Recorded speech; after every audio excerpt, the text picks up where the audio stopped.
if I'm not okay, nobody's. If you've ever been sick as a mum, Yeah. you've been sick, everything popped down. Whole house shut down. Like everything. Or worse still, you're sick and you still got to do school run. That part. Like we've all, so this is the thing. Sick if you're don't not exist. okay, that's what I'm saying. If you're not okay, but that push through, that thing of pushing through, of going, oh, I'm just going to still keep going, it leads to breaking.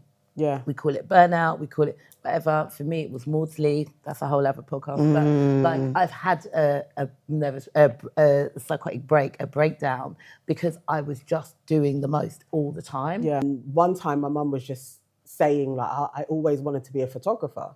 Oh, wow. And I was like, wow. And she was like, no, they said I should be a nurse, but I don't like blood. So I failed at that. And then I was good at being a machinist. So then when I got here, your dad was like, go and work in a factory. So I did that. But what I wanted to do was be a photographer.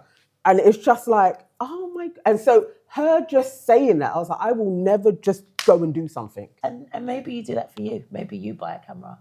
Because she's alive in your cells. You're part of her, right? Yeah. Oh God, oh my God, I haven't cried for such a long time. Sorry. It's okay. It's tears are such a good thing to let go of. That was. Okay, guys. I was scrolling the internet, and you know when you stumble on those hood conversations, nonsense conversations. So these two, this guy and girl, were talking about.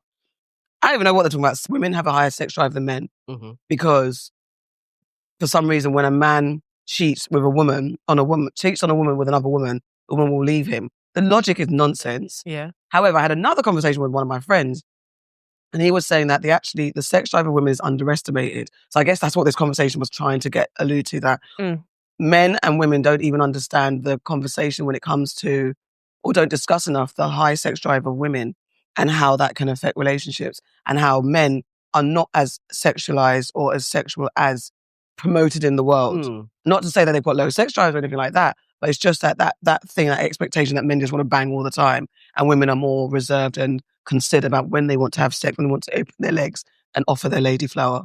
Is a lot more considered. What do you lot think about everything? Do women have a higher sex drive, or is our sex drive underestimated, misunderstood? Are we in the sex drive Olympics with men?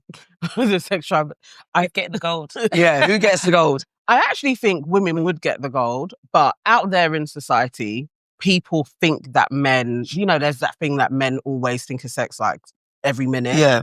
I actually think women can do that as well.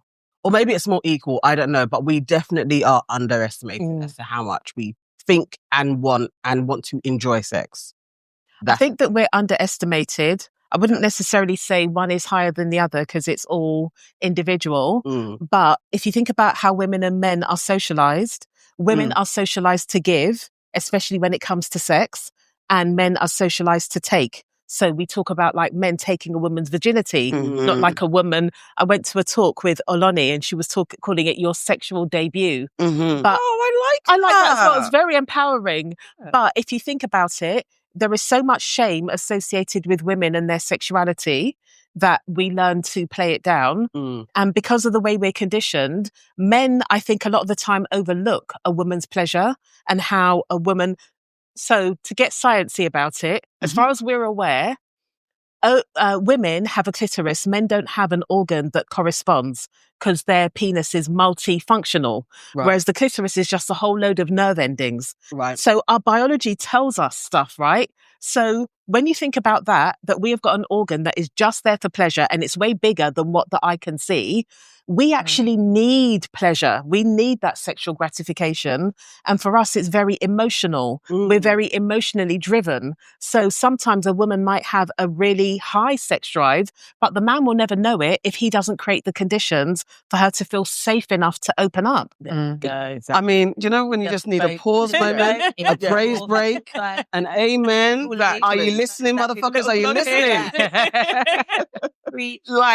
So women as well. But women are naturally sexual beings, right? Like literally our sexuality is linked to our creativity, it's linked to our reproduction. So like, as you were saying, like physically, we are stimulated in so many more places, right? And then to a much bigger degree. Women can orgasm for minutes and minutes, can multiple orgasm. Men don't have that capacity. So you're exactly right. Scientifically, then you look at it kind of, even if you look at it in terms of age, right? Women actually hit their sexual peak much later than men. So men hit their sexual peak in their early 20s, late teens, early 20s. That's when they peak out. Like just because they can keep going. Women tend to hit their sexual peak around their 40s. And this is scientific. We know this, right? Women are have more of a predilection to just being sexual in our own nature. We're more tactile, we're more emotional, we're more in tune with our bodies. We literally have more connection with ourselves in general.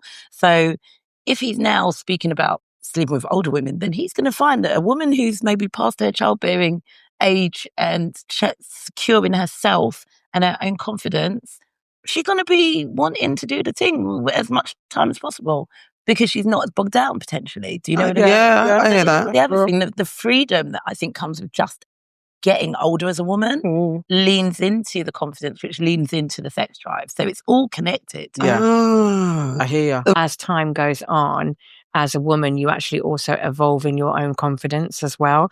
And you're more able to say what you want in terms of pleasure from a partner. And I think in your younger years, you're still forming and understanding that. Yeah. And I think in our younger yourself. Yeah. And in your younger years, as you guys were alluding to, we're conditioned to not even appreciate the fact that we're sexual.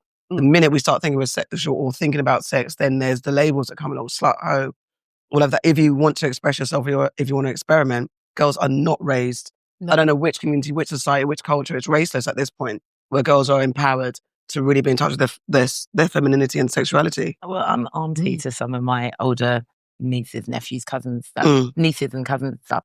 And when they've, a few of them have come to me, auntie, I'm thinking of doing such and such with my boyfriend. And I'm like, have you ever pleasured yourself, though, sis?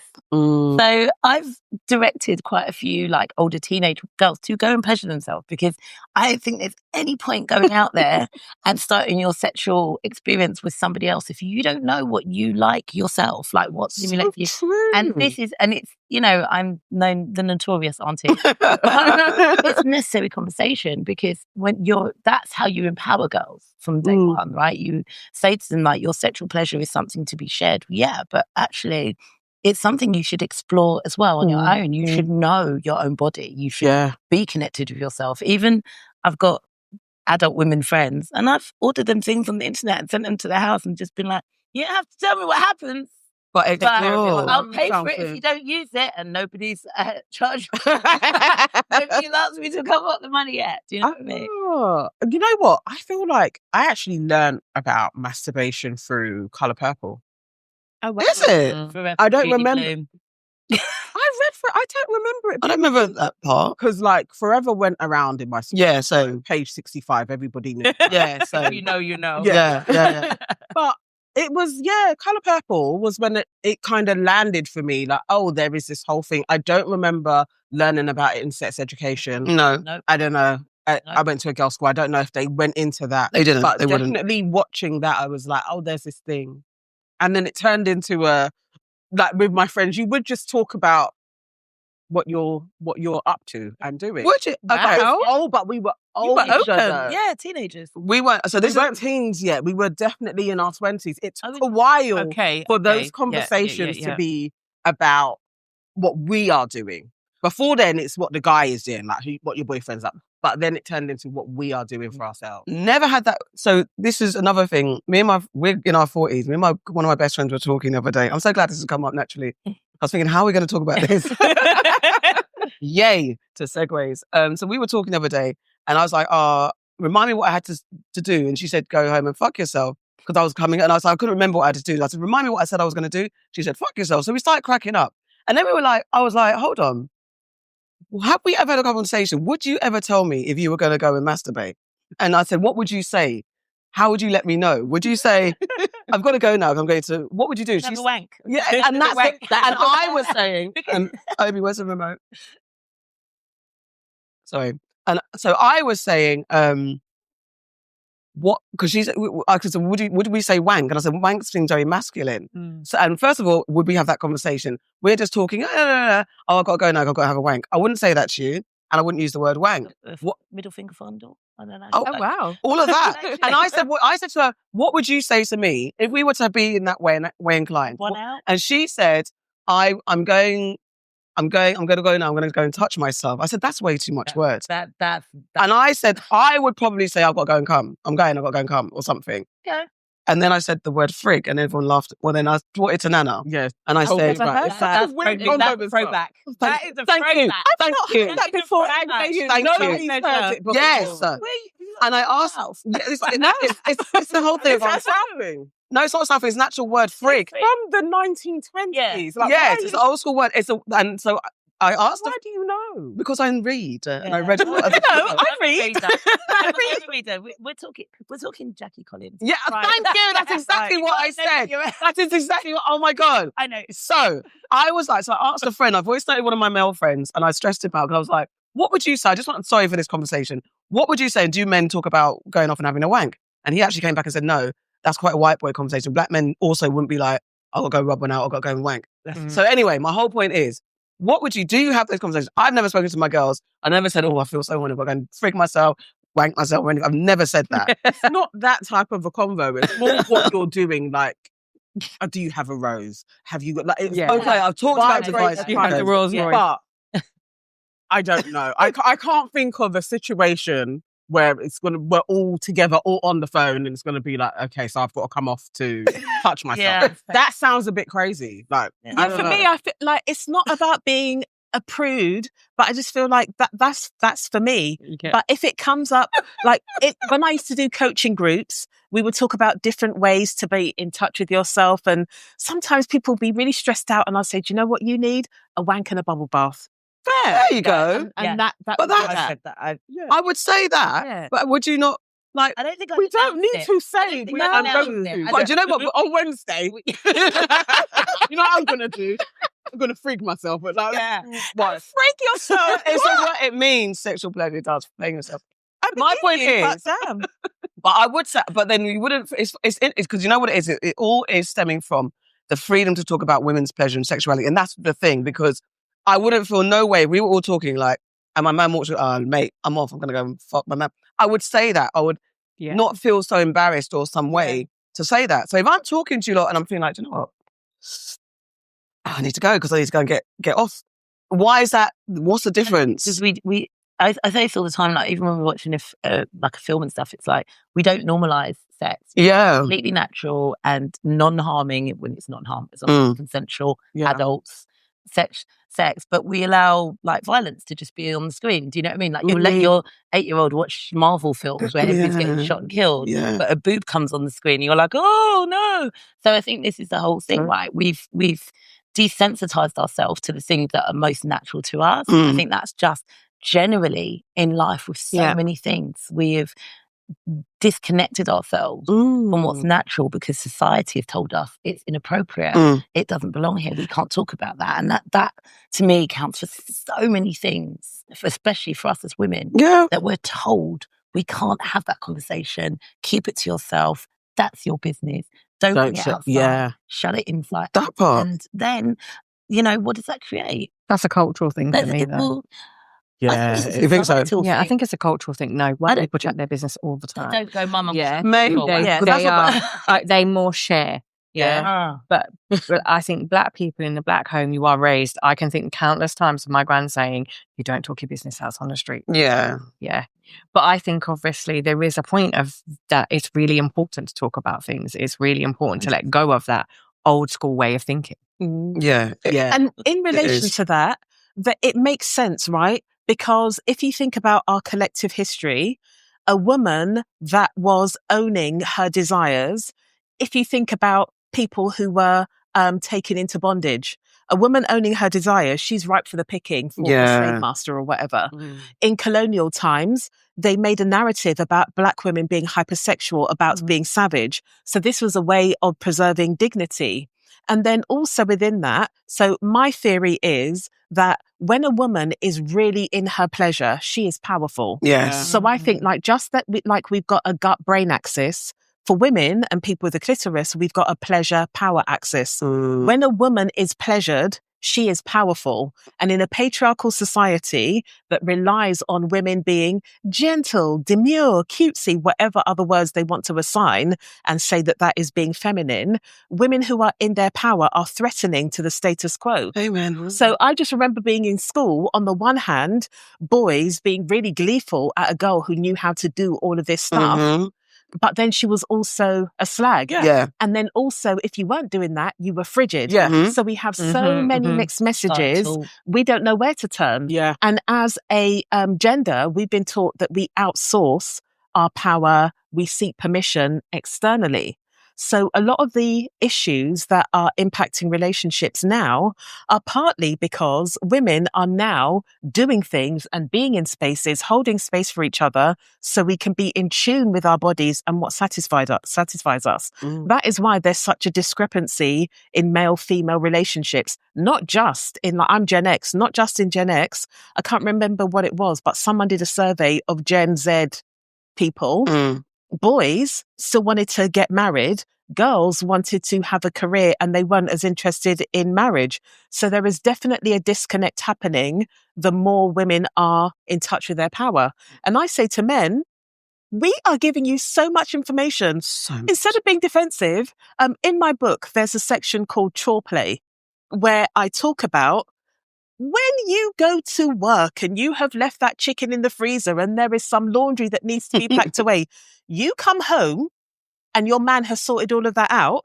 You've now got energy to be pleasuring yourself and him. Yeah. They don't understand that. Like, we don't want to be miserable. We don't want to be tired. We don't want to not have the energy to be able to have that libido. So if we're working in partnership, you get a better version. You get a better version of me. Lots of men say things like, oh, she's not how she used to be. She's tired, bruv. All of that. And also, I think as you're saying that freedom for women to understand who they are, men also, your dick is not your personality.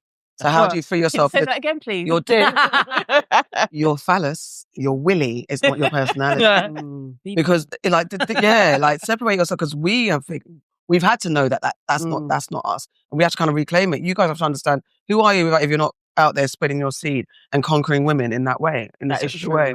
For a lot of men, that is their power, though. Yeah, that's what they believe is their power. Yeah. Or they lean into that space as well. Like, that's what they lead with, is their sexual prowess and to get women running around them or fighting over them. It's like that really isn't their power. But that's really interesting, though. And if we're conditioned to see that as men, like, that's what men are supposed to do. When a man doesn't perform, then you're vexed. Because I can be... Feed me, Seymour. This is why I'm on the phone like, I need to go and flip myself. But it's a resetting the conversation between man and woman. I think all of these things come down to societal constructs. Yeah. So much of where my coaching has evolved to is unpicking and peeling back all of the societal constructs that you've made your own personality that actually are outside how you think and feel. And that starts, both with the relationships, with how you take on the burdens, how you work, how you're actually living your life. If it's completely based on all the constructs that have been given to you by other people, your mum and dad telling you to be a good girl and get good grades, and school saying you're really bright and go there, and then work saying, oh, you've worked really hard, let's give you this, and the man saying, oh, you look good. All those things become your constructs, and they're not really you. And that, all the things we talk about is the societal constructs. And it's like I say, my coaching is involved to just getting down to what's you and what is what you've been told to be. Yeah. Yeah. 100%. That's basically what our whole episode is going to be about. 100%. That is it. It's really unpacking all of the bits that we've added onto ourselves. Yeah. That is making us go into burnout, working like we're a dog for literally that little bit of praise that you get, because it does become your identity. And it isn't you. That what you think is your identity and being attached to labels is probably what causes most people their misery. Absolutely. And on that note, welcome to Your Aunties Could Never. I'm Auntie AK, aka Akizzle, aka the Auntie of all Aunties, and I'm here with... I am Nana, aka the Black Fairy, aka Dark and Lovely. And we're one auntie down. Sending love to Auntie Farah, our resident Caribbean queen. She's not here today, but she'll be back. Today, as you have heard, entered into the chat early. We are joined by some wonderful women. Yeah. Beautiful, gorgeous, wonderful women. I'm going to read your, your credentials. First, we have Tamu Thomas. Make yourself known, please. Hey. Yay! A specialist in flourishing at work, a speaker, a TEDx speaker, and author of Women Who Work Too Much. Tamu's work centers nervous system safety, purpose, and sustainable high performance. Ooh. Her book is a very necessary handbook on how not to burn out. We will be getting into it later. Yes. Also, now we also are joined by Davina Forbes Williamson. Yay! Welcome. She is the co-CEO of the Forbes Family Group, co-founder of 6 Degrees Talent, and she is also a career and life coach, yoga and meditation teacher. Her work focuses on personal responsibility, connection, and holistic well-being, and represents how to juggle a marriage, a family, and a successful business. Yes. Give it up. And last but by no means least, Miss Melissa Berry. Welcome, girl. Now, this young lady is a specialist in leadership and diversity. She's a consultant on those things, actually. She's an executive coach. She's a speaker and strategist. She's the founder of Pow Her Collective, supporting ambitious women in leadership and business, and definitely an example of how to live life to the absolute fullest. Hey. Welcome. Oh, Thank you, ladies. So we had to have you on because as we grew up for Christmas, everyone's going to start setting their goals. Mm-hmm. I'm already saying, like, how am I going to get rid of all the habits I've let seep back in? Gym, managing my work, being more organized, letting that diary be the diary. We started off so well. Have you fallen off? I've fallen off at tids. Yeah. I didn't get on properly. But it was better. This year's been better than last year. Yeah. Then you've done it. Well done. You've done it. For all of what I said was going to take place. Some of them exceeded, but some I feel like I need a re-collaboration. Yeah. And it's the end of the year. And we needed you guys. Yeah. We sat down and really was going through who do we have on to really set the tone for everybody to be super successful, not just the pod, but everybody watching. Yeah. How to thrive in 2026. No pressure, y'all. You got to save all our... I was going to say, it's a group coaching session. I mean, we've given you sweets and nuts. We're paid you with sweets and nuts and drink. But yeah, it's really super important. So let's get into it. Yeah. So we kind of themed it all out. So I spoke about living life to the absolute fullest. And as we, why you got to live it to the full? Live it to the 80%, and then you've got full to go. You know, there's research that says that. Hold on a minute. Yeah. Hold on a minute.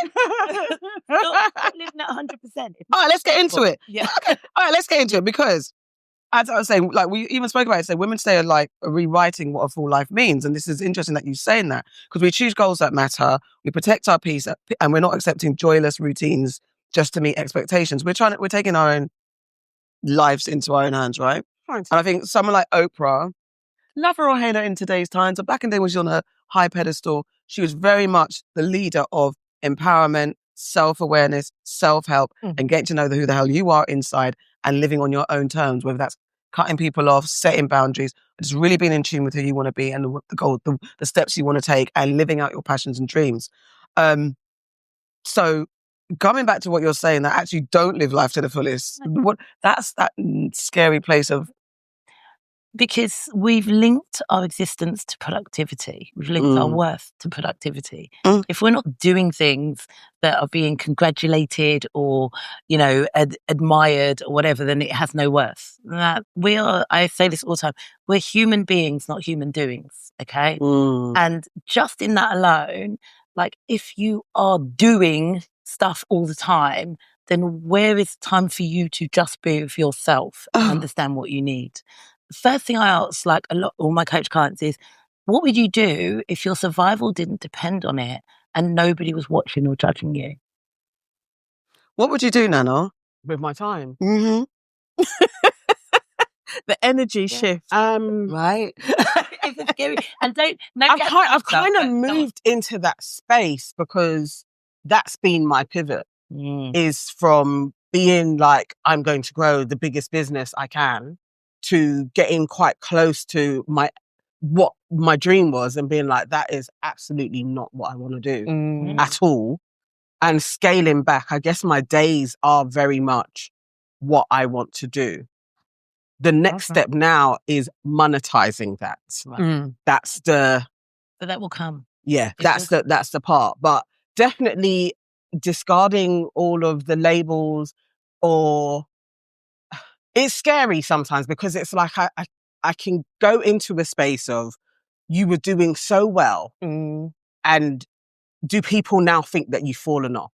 And then I have to then go back to, why do you care what people think? Because they weren't attached to your happiness in any way. So it's going between the two.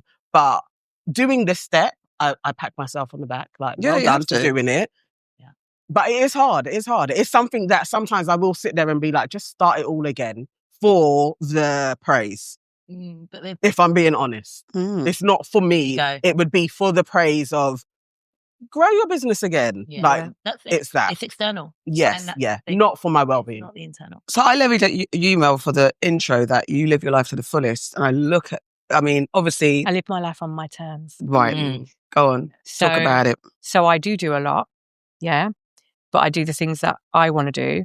And also, as much as people see me as a high energy person, I have time where I'm just on my own. So I'm a person who wakes up really early, probably like, some of my friends will tell you, like 4:30. So I'm the person, if we go your wake up time between 4:30 and 5. Sleep time. Yeah, between 4:30 and 5 is the time that I like to wake up, because it's just me. Yeah, there's no one else in the world. That's how I see it, because everybody's sleeping, unless you're some of my friends who are in America. Most people are sleeping, and that's the time I have for me, between like 5 and 8 or 5 and 7. That's my time. And in those 2 hours, what would you be? It depends. So some mornings, if people are on my Instagram, they'll see that I go to the gym. So I go to the gym when it's still dark. So I'll go to the 6 o'clock class. Or if I get up at 5, I might think about just my day.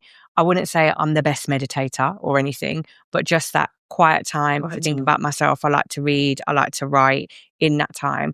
If I'm not out, I'm in bed by like 9:30, 8 o'clock. So I also go to bed early to be able to wake up at that time. Okay. So if you phone me after 10 and I'm not out, you won't get hold of me. You're sleeping. Yeah, I'm sleeping. So I feel like I live my life on my terms. And actually, I don't really care what anyone thinks about my life, because a lot of times people like to cast judgment and like might say things like, oh, I might be out, say, as an example, and they say, oh, where's your child? Obviously not in my handbag. Yeah. Not here. At home. Well looked after. Thank you. People say a lot. Prep said people say to him, where's Nyla when he's in a nightclub? Why are you asking where my child is? No obviously sense. At home, looked after. No, but also sometimes it's like, because people are trying to throw shade. Like, you don't need to throw shade. My children are well looked after. When I ask that, because I want the child more than the person, it's not nothing to do with. But when people ask you in the club, but in the club, they know it's a joke. Obviously, they're not here. Why are you saying that? Obviously, they're not here. But yeah, I do live my life to the fullest. I travel. Obviously, I'm really busy from a professional setting, but that's also my choice. Yeah. Do you see what I'm saying? That is also my choice to do the things that I do and want to do, and then also the things that I want to share. That part. How do you live life to the fullest, or the 80%? Do you agree with the 80%? Yeah, absolutely. There's been studies done in positive psychology that show that we operate at our optimal capacity at 80% of whatever our physical and mental capacity is. And we've also got to remember that especially if you're a woman who menstruates, for example, your 80% capacity in your luteal phase is not going to be the same as your 80% capacity. Exactly. I can't even lift the same in the gym. Right? Like, I try not to make plans when I'm ovulating, because that ain't the truth.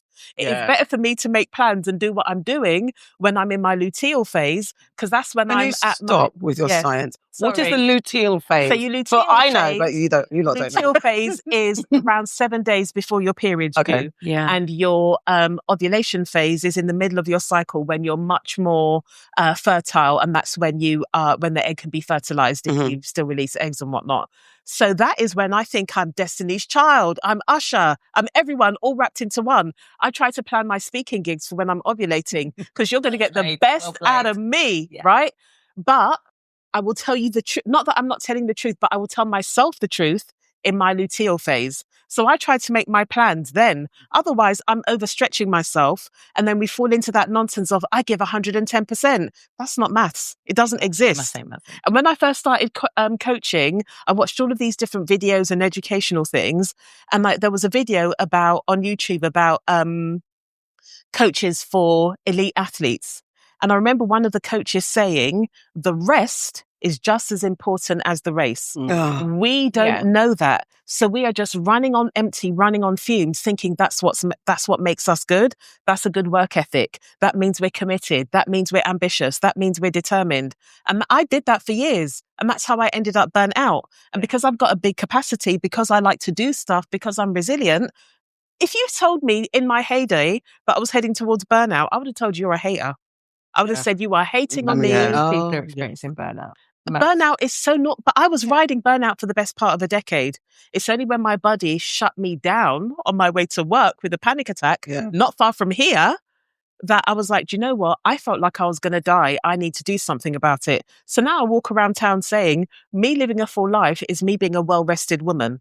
Because me being a well-rested woman means that I have got energy to do what I want to do. And I just want to say directly to camera, when I say this, it isn't about quiet quitting, not being ambitious or playing small. It's about being discerning. It's about deciding what's important. Now, being a well-rested woman in capitalism, you need a lot of money for that, okay? The cost of living is high. So it's not about under-earning and playing small. It's about, okay, for me to live a life that feels like a home-cooked meal with dessert and a starter, how much money do I need to make? And what am I prepared to do to make that money? Because a lot of my friends and peers in the coaching industry, they're chasing this 7-figure business and I see what they're doing. I'm not prepared to do that. And I don't need to generate 7 figures a year to live a life that feels really cute to me. Yeah. So to live a life that fulfills you, it's like what you're saying, Mel, you need to know what's important to you, what makes life feel satisfying, and build what you're doing around that, especially if you're an entrepreneur. There's no point going into entrepreneurship replicating what you did in corporate. Oh, the truth of the matter. You know what's attached with that though? Because I hear it all. It's the guilt when you're stopping or when you feel like you need rest. Like I've set myself, and we'll probably get to it at the end anyway, but one of the things that I really am going to do is not beat myself up when I need a nap. No. Like sometimes in the day, I just need a nap. But the nap voice, is a strategy. The voice will come in like, you've always been lazy. Okay. And it's just that this is the thing. I know probably one parent, could be a sibling, somebody, could be even be a brethren, but somebody has said you're lazy. Yeah. And it will just... You be in a black household relaxing and your parent comes in. Oh, you know. My mum would have me wiping a skirting board. I've offended her because I'm relaxing. Literally Saturday morning, the first thing, we had to wash the walls. Like, please let us just lie in. No, you can't wash the walls. So in the daytime, if I'm feeling like, no, you got to have a nap, it's like, no, don't. That's laziness. I think naps are laziness. So that is my one thing. I have to be like, you take a nap when you need a nap. Do what your body needs you to do, and your body will do what you need it to do.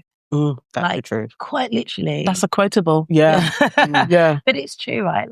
Like you say, we progress in recovery. If you go to the gym and you work out, like I do strength training, I know that my rest days is when the work's been done. Going to the gym for the hour is just about breaking the muscles. The repair happens while I'm resting in the days after. And that's the thing. It's like when we rest, our body heals, right? When I stop eating, I fast, right? So when I'm fasting, my body's healing because it's not wasting all this energy on digestion.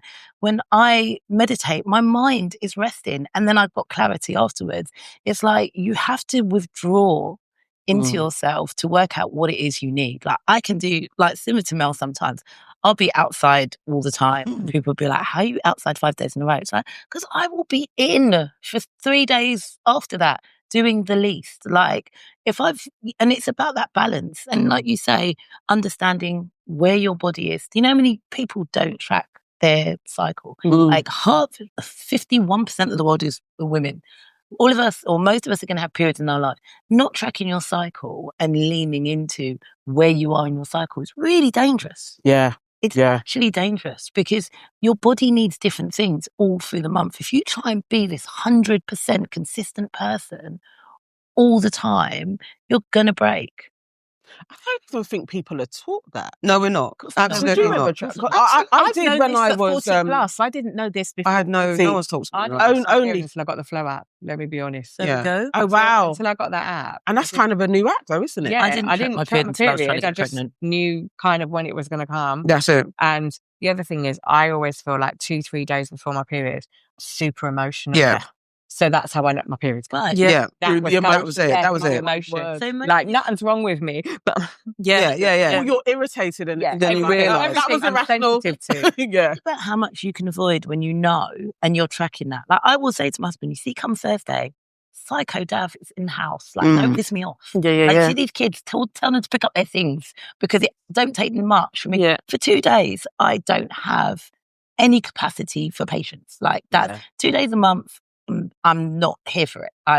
My body is doing all the things. My uterus is about to break down and cry. It's a lot that's going on. There's a lot going on inside me. So, but because of that, I can literally be like Tuesday, Wednesday this week. Yeah. Just keep everybody in their box.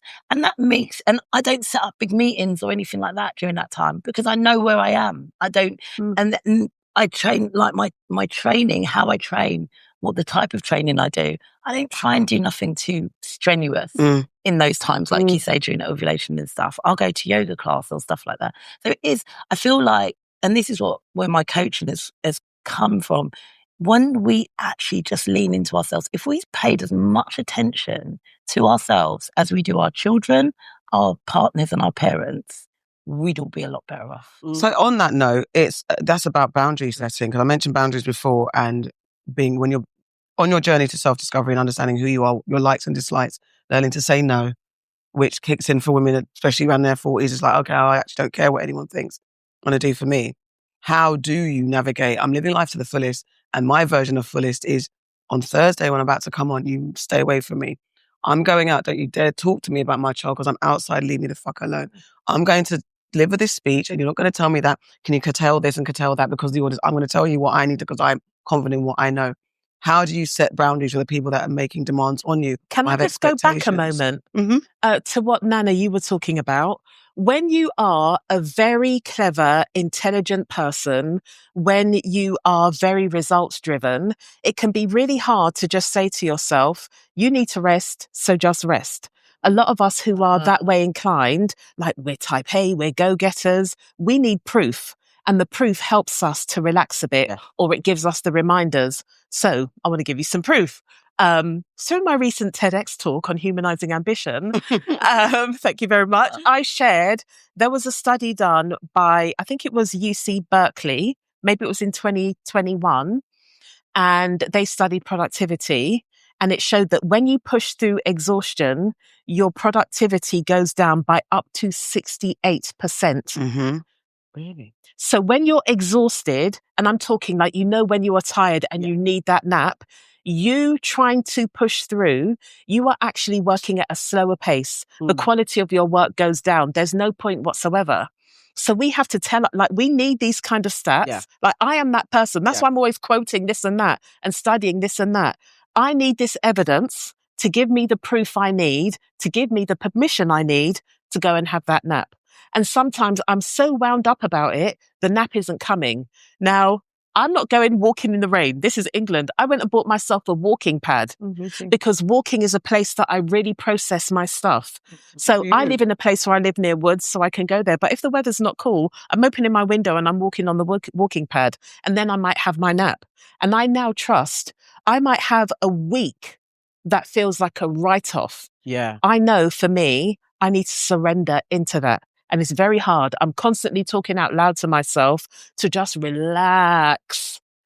And I know that after that, I will have the capacity that productivity, people are like, wow, how did you do that so quickly? Because I allowed myself, it's almost like I was, whatever the idea was gestating. and now it's time to birth it, and I'm doing it super quickly. So you have to, so when I'm saying it's a strategy, I don't particularly like that, because I think that as human beings, we have a right to the rest we need. And I know that there are circumstances where that's not possible. Maybe you work in a particular way or whatever. But if you are in the position to give yourself that, you need to give it to yourself. Because as Davina was talking about, when you are resting, not only is your body cleansing, it's also repairing. Yeah. That's when you have these epiphanies that come out of nowhere, like, oh my gosh, I haven't been doing that because I was relaxing. And I'm just like, oh, one of the things that keeps coming up for me was when I was 10 years old and I smashed the audition for Sweeney Todd, but because I'm a girl, they gave me the role of Mrs. Lovett. Oh, I'm still fuming about that. So that's a story that runs in my head. If I wasn't just almost languishing in that, every once in a while, it comes not busy up. enough. Literally, but every time I'm not busy enough. But every time, once in a while, it comes up, and I'm like, "Thank you for that reminder," because now I know that the past is dictating my present and is setting up the future, so I can make a more powerful choice that is going to support me moving forward. Yes. And another thing I do is I'm really clear about who and how I want to be when I'm 50. So one of the things I've said from like when I first started my business, I don't want to be jumping up and down, dancing on Instagram to sell a coaching program when I'm 50. I want to be pitching for corporate contracts. Yeah. So whenever I can feel myself doing that toxic productivity for the sake of busyness, I'll literally just close my eyes and connect with the 50-year-old me and ask that version of me for guidance. And a lot of the time, it's like, this is a waste of time. Even if it's the not resting. Yes. That's a waste of your time. Word. That's so... I have to move it up to 55 now because 50 is knocking on my door. But we have to... We all do that as well. No, thank you. Yeah. That is very valuable. Yeah. Very, very valuable. And then with the boundaries thing, and then I'm going to be quiet, what we have to know is that boundaries, it's not about, I don't want you coming to my house at 7:00. That's my boundary. That's a rule. Your boundary is, I tell people that I'm not available at 7:00, so don't come because I'm not going to open the door, and sticking to that. Your boundary is a standard you hold for yourself. And when you're holding that standard, then it's down to you whether or not people push against that. So when I was writing my book, like my mum will just pop around whenever she feels like it. And I love that.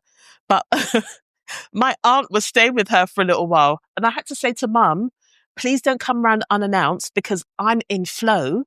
And unlike my mum who will just potter around, my aunt will be she won't even notice that I'm tapping. Yeah, she want to talk. So my mum checked with me. She said, we're round the corner. And I said, do you know what, mum? I would love to, but I'm in a state of flow. And lots of people are like, oh, how can you say to your mum no? I'm saying to her no for this moment in time. And I'm not saying no, period, but it was down to me to hold that boundary. Fair. I could not complain if she came round, knocked on the door and I let her in. So we've got to think about boundaries. Like, that's your front door. What are you letting in and what are you letting out? Like, it's not a barrier, but it's a door. You either let things in or you let them out. And you've got to be in conversation with her if she'd just come round as opposed to call. If she had just come round, I would have said, I really like. People really say, "Oh, I'm got a different kind of relationship." But I would have said, I absolutely would have said, I'm working on this thing and I need to focus. Like, people know that. Like, some people say, "Oh, just like your dad," because my dad is automatic, like default no. I'm not a default no, but if I'm doing something, because we are conditioned as women, particularly, that it's all right for us to feel bad. It's not okay for us to look bad. That's not my portion. That's not my business. I was going to say, I can be a villain for you, but I won't be a villain for me. Fair. What about you guys in your boundary setting? See, I'm responsible for myself entirely, right? Like my own personal existence is my responsibility. Okay. So based on that, I do everything that suits me first and then everybody else. So, but when I find coach clients where you teach them, like you say to people, say no, be really strong about your boundaries. They then internalize the guilt and then the pressure and then they imagine what that person's thinking and all those sort of things. And actually that's a bigger problem than no. Everybody can say no in a moment, but it's about how you deal with it afterwards. And most people then internalize, oh my God, I can't believe I told my mum not to come around. Oh my God, I can't believe I told my friend. And that's actually a bigger problem than the saying no, which is why this is coming back to the constructs and your mindset and the things that actually really matter. I see it as I'm responsible for my own energy. If I have the energy to be around these people or to do this thing, then I will do it. And if I don't, I don't. But the key is to detach from it, to not attach anything. Like you can imagine, most people don't actually have problems. They have imagined problems. There'll be a situation and they'll say, if I do that, then this person will think this or that person will think that. And none of those things are going to happen, by the way. This is just your mind, your ego in overaction. And that, you know, I know Mel says she doesn't meditate, but people meditate in different ways. Like you go for walks, you love going No, for I have walks. time on my own. So I wouldn't say like I'm people think wouldn't have nothing going through my brain. Down, humming. I mean, I am an Omar. So. But jokes aside, it's about that. It's about that internal thing and women internalizing judgment and, you know, other people's feelings is quite literally making us all sick, right? Yeah. 80% of autoimmune diseases only happen in women. And I'm talking IBS, celiac disease, rheumatoid arthritis, lupus. I mean, the list is endless, but, you know, even down to eczemas and rashes and psychosomatic urticarias and things like that. All these things happen because women internalize not their own feelings, projections of however everybody else feels. So boundaries isn't just about saying no. It's about letting yourself genuinely feel safe in the fact that I'm responsible for me. And saying no is for me. It's not about keeping other people out. It's about maintaining myself. And I think that's the juxtaposition between people thinking boundaries means about being really Keeping hard people and out. fast. And boundaries is actually about really listening to yourself and deciding what you have capacity for in any one moment. Because one day at 7 o'clock, I might not want you to knock my front door, but another day I might want everybody around and feeling vibes. So I try not to have hard and fast boundaries. I wake up every day, I assess how I feel mentally, emotionally and physically. You know, I've talked about my 9-minute meditation practice, just using your iPhone snooze button as your time to check in with yourself. And right in those 9 minutes, I will ascertain where my energy's at. Like, have I got the energy to catch up with these people today, to do that thing today? Does it need to be done today? A lot of us make ourselves busy in our minds, and then that makes us think we're busy in everything else. And sometimes you just need to strip it all back and go. Like I say to a lot of people, like, you're not a heart surgeon. Nobody died. It's not a blue light service. Send that email at 9:05. Do you know what I mean? That email could go at 11 o'clock and still have the same or better impact. Like it's going to land where it's going to land. How you are feeling in that moment. Like, did you need that nap at 9 till 10 to then be able to work effectively for a longer time? Till 5? Yeah. You know what I mean? I've got something, but what were you going to say? I was going to say that I think boundaries for me has come over time. I didn't start with that. I think I had very little boundaries. Oh, yeah. Because where I know I'm a nice person, it was really easy for people to take advantage of that. And that hasn't, so I don't think it came from the way the two of you have articulated it. I think a lot of women at points, people take the piss. Yes. Yeah. Yeah. Like ultimately, and that's where I think some of my boundary setting has honestly come from, because actually I do have some hard and fast boundaries about people not taking the piss out of me. But that has come over time and over years.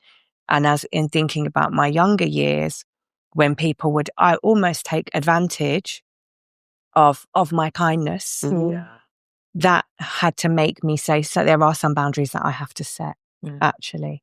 That, you're speaking my language, and that's where I always struggle with being, even sometimes saying that I'm a nice person, because sometimes when people say they're a nice person, not you saying that. So there's like, well, some of the people that I know that have said they're nice people, they're actually not nice people. But it's just, I'll say I'm easygoing. Yeah. I'm just like, cool, if I take who you are, and it is what it is. And I have struggled with the advantage taking because I'm not on that defense. I'm not trying to prove that I'm a bad girl. I'm not trying to be a boss bitch. I'm just me. And it works in being amenable and having a great circle of friends and people I can be around and navigating and being who I am in this space that I'm in, that I occupy. But then there are people that take the piss, or I realise that I've let them, I haven't pulled them up when I should have pulled them up. Yeah.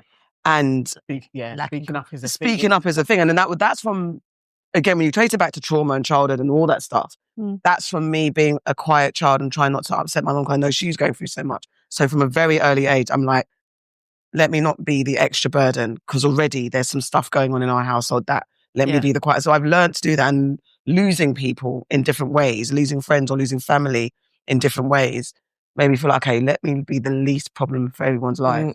That then became me being amenable to anything and everyone. And if someone's punching me, hitting me, I'm like, it's okay, because I understand that you've got problems and I can receive it because I can be that receiver. I just set a boundary that has made me feel so uncomfortable up until today. It's been like nearly a month now. And it's personal rather than work. But I set a boundary that I'm so uncomfortable with, I'm dealing with. And it's interesting when you're saying like, today you might be like, not at 7, tomorrow you'll be like 7 o'clock, and exploring those boundaries. And it's also about trusting your feelings, because sometimes I'm leaning into, but today I want to call them and say, this is how I felt, but today I don't feel like that. But then there's also the letting that person get away with, or seeing that you're not even secure about yourself, so that then they can use it as an advantage to themselves and say, well, you don't even value yourself. So you set this boundary today and you're willing to let me take the piss or come back in again because you haven't set the boundary or hadn't stepped fast. And it's that fear of losing someone forever, whether they're good for you or not. You're not. And it's just all of that. It's navigating your strengths and weaknesses and understanding in your emotional state when you're setting boundaries. It is so scary, even if you think you know it's right, or you never know what the future holds in it for when you're going to set that boundary, whether that person really isn't good for you, or that interaction or that business deal isn't good for you. Yeah. Or, because even from a business perspective, saying no, learning to say no, learning to say, actually, you're not giving me enough money here. So I'm going to say no to that deal, because I have faith that tomorrow's deal, Thursday's deal, next month's deal is going to be the one that brings the resources. And that's what people you learn, you're navigating that. So those are the things that are my insecurities. I think grace and discernment. I think you should give yourself grace. Yeah, there's that. Because you can't be hard and strong in something all the time. Like, we have to bend or we break, right? And that doesn't mean compromising your integrity or your safety, be that emotional or otherwise. But equally, it's a case of understanding, like you say, something you're really mad about a year ago or a week ago or yesterday, you can look at with clarity the next day and go, actually, you know what I mean? Yeah. So this is why I think that when you set really hard boundaries, you're setting yourself up to at some point have to question yourself and create doubts and fears. And that's what I think happens. I think leaning into who you are, just on a connected level of, how do I feel like? I always say to my coach clients, do you talk to yourself? Do you ask yourself how you're feeling today? Like, every morning I wake up, I'm like, how are you feeling today, Dav? And I say it like almost out loud. Do you know what I mean? Because it's a question you will ask 100 people in your day, how are you? Yeah. How are you? You know, and you ask yourself. And just by asking yourself that, it's going to give you some clarity to actually how because you need to answer, right? You need to say, I'm feeling low today. Like, actually, I'm feeling a bit shit today. Actually, that thing yesterday bothered me. And once you get into that place, you can create a detachment from it and go, well, that's who I was, and this is who I am now. So like you say, give yourself grace, because we're human and we're going to make mistakes, and there's no one way to be the entire life, right? Like, there's just not one way you're not going to weigh the same your whole life, you're not going to think the same your whole life, all those things. And secondly, like, trust your own discernment. There is something within us all where we know we're something ain't right. Like, you just know. Yeah. Like, you can say, oh, afterwards I knew. I knew when I got in that guy's car when I was like, I should not be in that car. I just happened to get home. Do you know what I mean? Like, there's an element of you do know. And I think that trusting yourself, it all comes down to, like you say, peeling away what's not yours and connecting with what is you. It's interesting though, because if I look at my daughter, she has great boundaries and she's 20, but she's just grown up in a different time to what I've grown up in. And also, I don't think my gran was great. My gran helped raise me, part raised me, but living in that household was very different to what my daughter has experienced. My daughter will tell you when her social batteries run out. She knows how much time she wants to spend with people. Like the way I didn't have that level of emotional intelligence at 20. Yeah. So there is a big, difference. Credit to you as a mother. I agree. I agree with that, but I also think the time is different. The time is different. The programming is different. We're from language. As I said, because I've been having this because there's a little bit because I want to move on to motherhood. Actually, we're going to get into that. So it's great that you mentioned your daughter.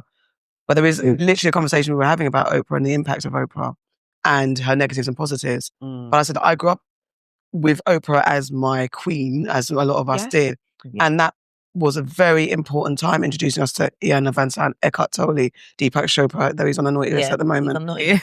So we can't mention him. They're kind of Dr. Phil, Dr. Oz, all of them. But in that moment, in that peak time in the 90s when it was like empowerment, self-help, self-awareness, it was so helpful. So then me now being a mother and having some of those tools that my mum didn't have, so now I can impart them in my child. Plus she's in this new generation where they're very much about how I'm feeling and stuff like that. All of that has been a positive impact. It changes society. Yeah. I would say I have questions around it. So we were probably all brought up on the kind of self-help revolution, and we bought into it. We bought the books and all of those bits and pieces. Has it been the real revolution that we actually needed? No. One of the reasons why I wrote my book the way I wrote my book is that when I was in the pits of burnout and I was seeking help, everything was very bypassing. Or so it was like, you gotta be positive. Exactly. Like the affirmation era. Like if I say it, it's going to take place. There was an occasion where I was speaking to a friend. I didn't have this experience, fortunately, but a friend of mine was in a coaching group hosted by a white woman. And one of the things my friend was talking about was her experience of racism. You already know. So, you know. I mean, literally. And she was told that racism was a limiting belief. Yes. And then you read these books that say, when I wanted to make it, I sold my car, I sold everything. Yeah. Not everybody lives that life. And what I wasn't seeing was something that said, this is you. This is your experience. These are the factors that have contributed, like what you were saying earlier. These are the systems and structures in place. This is how you've internalized them. So now you are victim to those systems and structures, and you are also oppressing yourself. When I clocked that game, like when I was reading stuff about burnout, I was like, no, I didn't just decide that I'm a grinder. I can work really hard. I was told by my mum at 12, as a Black woman, you have to work twice as hard to be seen as half as capable, to have half as much. And that was supposed to be empowerment. I went to workplaces that would say that, oh, you speak very well. I remember I used the word intermittent once, and they were like, oh. Imagine that. Wow. I was like, fam, I went to school. Like, what are you talking about? So we have all of these different messages that we internalize, and we are trying to break those barriers. And all self-help says is, you're in that situation. It's your fault. Pull yourself up by your bootstraps. Do some affirmations. You've got to think positive. Cut that person off. It's not realistic. And when we think about how our bodies store all of this stuff, one of the biggest issues I have with mindset is our mindset rests on our nervous system. Yeah. If our nervous system is dysregulated, we can mindset till the cows come home. The moment you're in survival, that stuff you know in terms of mindset gets totally hijacked and you revert back to previous behaviors. So I think it's really important for us to understand the inner mechanics, how society impacts that, so we can start to say, I see the game for what it is. I'm actually stepping out. That's why I say things like my number one goal in life is to be a well-rested woman. Society tells me my number one goal should be growing my big business to 8 figures, to whatever, to appease who? It won't be appeasing me. So it's about understanding who you are and how your background, how the systems impact you, so that you can start to move differently. Agreed. That's amazing. I think we'll land on that.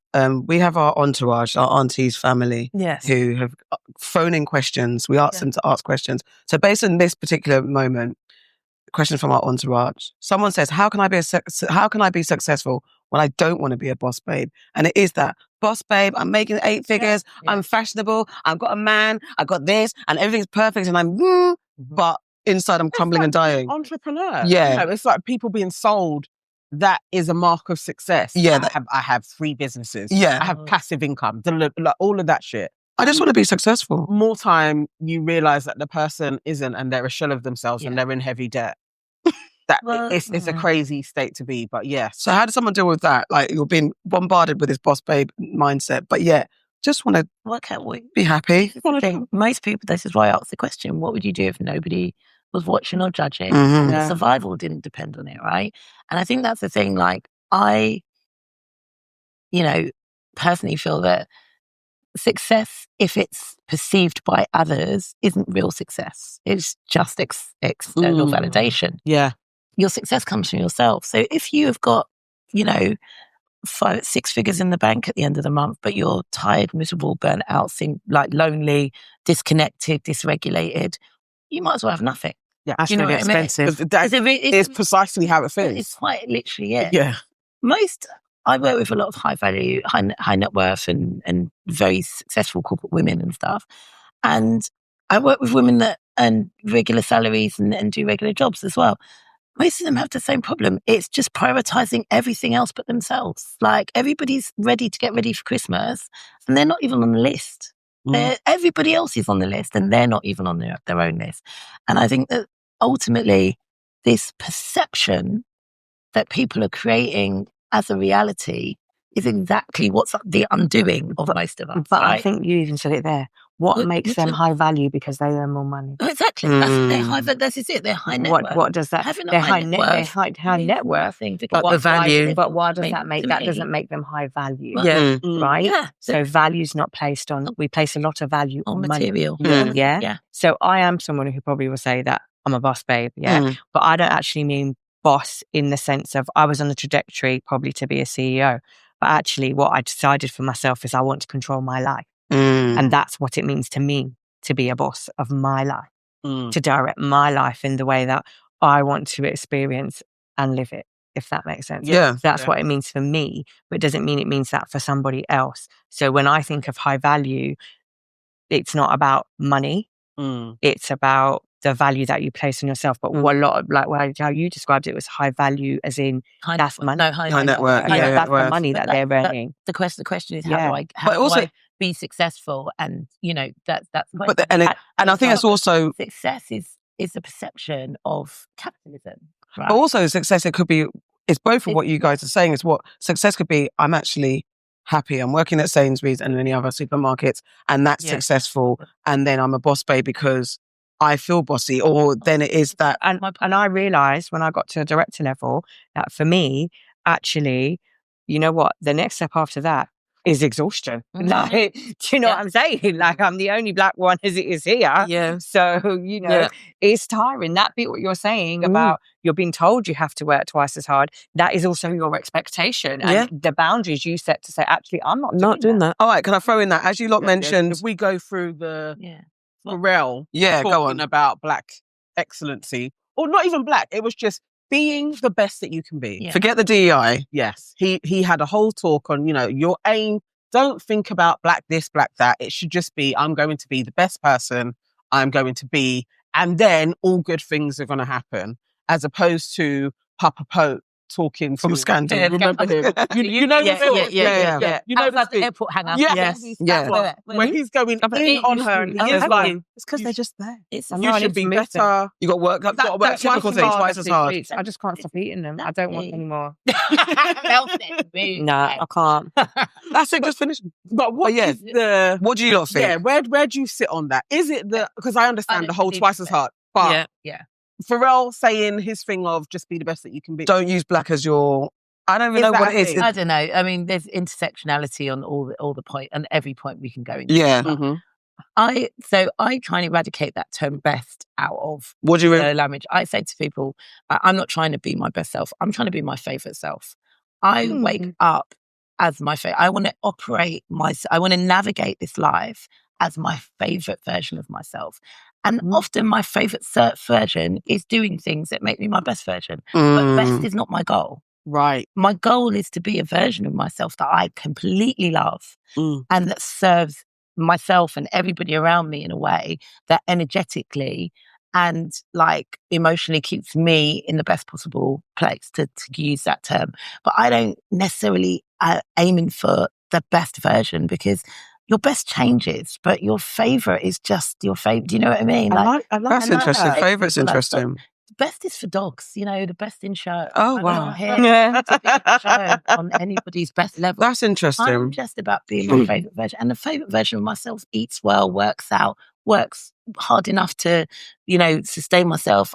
She does the things she loves. She loves the people who are in her life. She connects with everybody.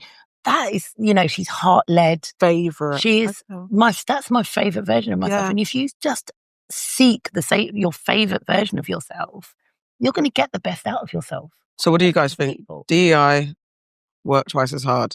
No. The work twice as hard. I remember years ago, my friend Lisa Bent. Hey, Lisa. Like, I can't remember when I met her, but I was like, you're going to be my friend. She was on stage talking at an event, and she was saying, all of this work twice as hard, people are just going to take what they want to take anyway. Mm-hmm. And she was just talking about it from a psychological perspective. But for me, it is about, I do like to operate at a standard of excellence, but for me, that's not perfection. I can be on stage. There was a time in June, I was on stage and I looked at my slides and some of the headings were a mixture of capitals and small case. Mm-hmm. But I still look at that keynote. Like, I watch my keynotes, I watch my Instagram stories, I watch my own reels, and I look and I'm like, you're so cute. Oh my God, that was really clever. I like how you did that. Literally. So if I can look at that thing and I can be like, I don't care about the typos. You are giving me joy in this moment. I'm cool with that. And what I would say is, because we live in a system that overlooks blackness, let's just use it, like, just be serious. It overlooks blackness. There are occasions where you have to pay special attention to people who are not white, basically, because their competence isn't always assumed. So I did a piece of work for a bank for their Black Talent program. And I was talking to these people for months. And then they started connecting with me on LinkedIn. When I'm seeing data analyst this, head of that, masters in this, PhD, I was like, you lot, I am so mad with you, because you are here behaving like this when you've got all of these accolades and all of these experiences. And what they learn is they need to keep their head down and work really hard, and the hard work will speak for itself. Hard work doesn't speak for itself. Exactly. Perception is power. You need to advocate for yourself, especially when you are in a Black body. So I think that it is about holding yourself to a standard of excellence and having minimum standards about that. Because we often set goals like, this is what I want to be. I want to go to the gym 4 times a week. Actually, set your, I think it's in James Clear's Atomic Habits, we don't rise to the level of our goals, we fall to the level of our systems.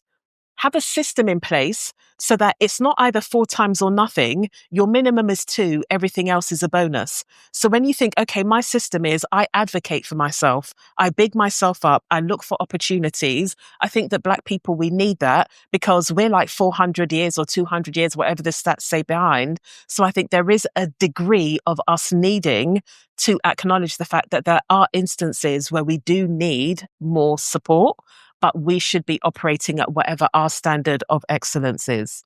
Mel, thank you. Thank you. And thank you, Davina. You work in the DEI space.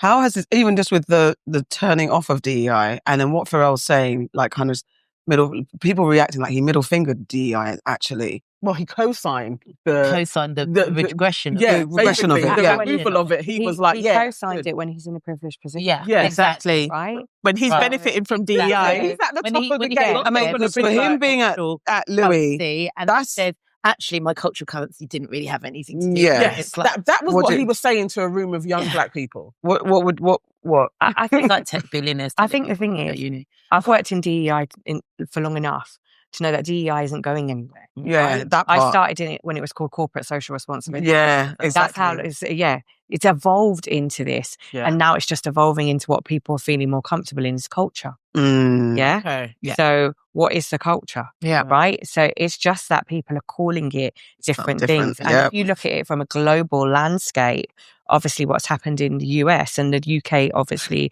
often follows. Ignore me, sorry. Obi, can you get the remote screen? The UK often follows what happens in the US. So obviously some firms and organisations, they have D&I initiatives. They can actually be prosecuted now if they make their employees do DEI training. If they talk about racism in the workplace. That's where it had got to. That is where it has got to. Right. So obviously for me, working in that area, and I would say I work from a leadership, organisational development and DEI piece. Yeah. The work hasn't gone. The work is just slightly changing. Okay. But what that has done, it has made it more of a battle and for people to think they can underpay you. So the boundaries for me, I won't do it. If you think you can underpay me, I'm not doing it. Right. Because actually, this in some ways is my life's work. And talking about racism, if that's one of the things that people often ask me to go in, or they'll ask me to do investigations, or I run a leadership program, it is exhausting. It's exhausting on yourself. It's very labour. I had 20 women who graduated from a leadership program that I did with them yesterday, and the CEO was there. And most CEOs might be decommissioning those programs. He came and he said, I'm absolutely going to run this program again, and has commissioned one for next year. Amazing. Has also asked me to run the men's program. Nice. Which, interestingly, I have run programs that are across the board for men and women, and also women's programs, but I haven't run one just for men. Interesting. So because and people often ask me that from having my own women's collective, why don't you do it for the men? And actually I think some of the conversations that we're able to have collectively as women, we need to have that space. Absolutely. But I am open to also having spaces where it is more mixed. I think so. I think it's just that now. I think they do. Well, so as an example, we did a retreat a couple of weeks ago, and it was women, but the content creators were men. And without saying too much about it, but one of the guys, he ended up participating in the conversation. So I have a curated conversation, and he was like, "I needed this conversation. I needed to hear this from all of you." But also you've made me reflect on me. And he got really deep. And I said to him, so if he's in a room full of men, would you have been able to have this conversation? Not. Said, absolutely not. He just had, and this is vulnerable space. He said that vulnerable space. And also for me, I'm really intentional about creating really psychological safe spaces, because in those moments of conversations, you can be bringing things back up for somebody. Yeah. So how you create that psychological safety is really important. Yeah. And he was just like, absolutely, we need this space. And this is there's a perception like amongst people that maybe they haven't gone through a DEI scheme, that maybe the schemes like downplay your position, like because you've gone through a scheme and if you've graduated and everything and you get a job, are you seen as a lesser member of the team? It depends on... Yeah. So I think fundamentally is that if you look at people from the global majority, Black people, people of colour, however you want to articulate it or describe it, is that we're generally over-mentored and under-sponsored. Yes, always. Right? And that's the thing. Sponsoring is an issue in there as well. If I go in and run a programme, I ain't doing one part, I'm doing both parts. Okay. So because I work for myself, I'm able to have that dialogue to say, yeah, I can come in and run that programme for you, but I also need to do the other part where I'm walking with the people who are in the positions who are doing the hiring, who are opening up the doors. Otherwise, there's no point, right? I'm just doing another tick box exercise. Yeah. And ultimately, that's not what I want to create for people that are coming on my programs. Yeah. I love the idea of, I think we were in a group, it was a women's group, and I remember saying we should do a men's version, and I got shut down because a lot of feminist angries were in the group. Women's circles. Women's circles. But I get that, and I get it, because I absolutely get and I understand that space was a very safe space for Black women specifically. I understood, but I was like, when you have the tools and the knowledge, not to say that you can speak for men, but then just facilitating a space where men can feel comfortable. And initially, sometimes it's not about gatekeeping what you know and being like, they've done that to us. Or because they should go and figure it out. But they can't. We're just, especially when in this group where there's a lot of single black women who are like, I need a man. But the men out there are not rounded, figured themselves out. So I'd like to provide the tools. So I really appreciate that side of things. And I mean, big up Marvin Harrison, who does this stuff with Dope Black Dads. And I think he says he facilitates space for men to be men, or just like relax and be comfortable in being vulnerable. Need more spaces like that. I agree. I teach yoga classes privately and stuff, and my private classes I've done couples and men and stuff. But when I've done my group classes, they've always been directed to women.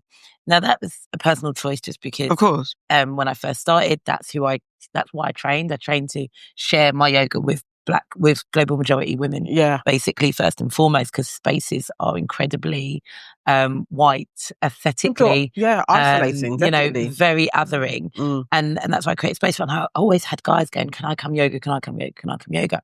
And then for FFG, I ran a yoga day.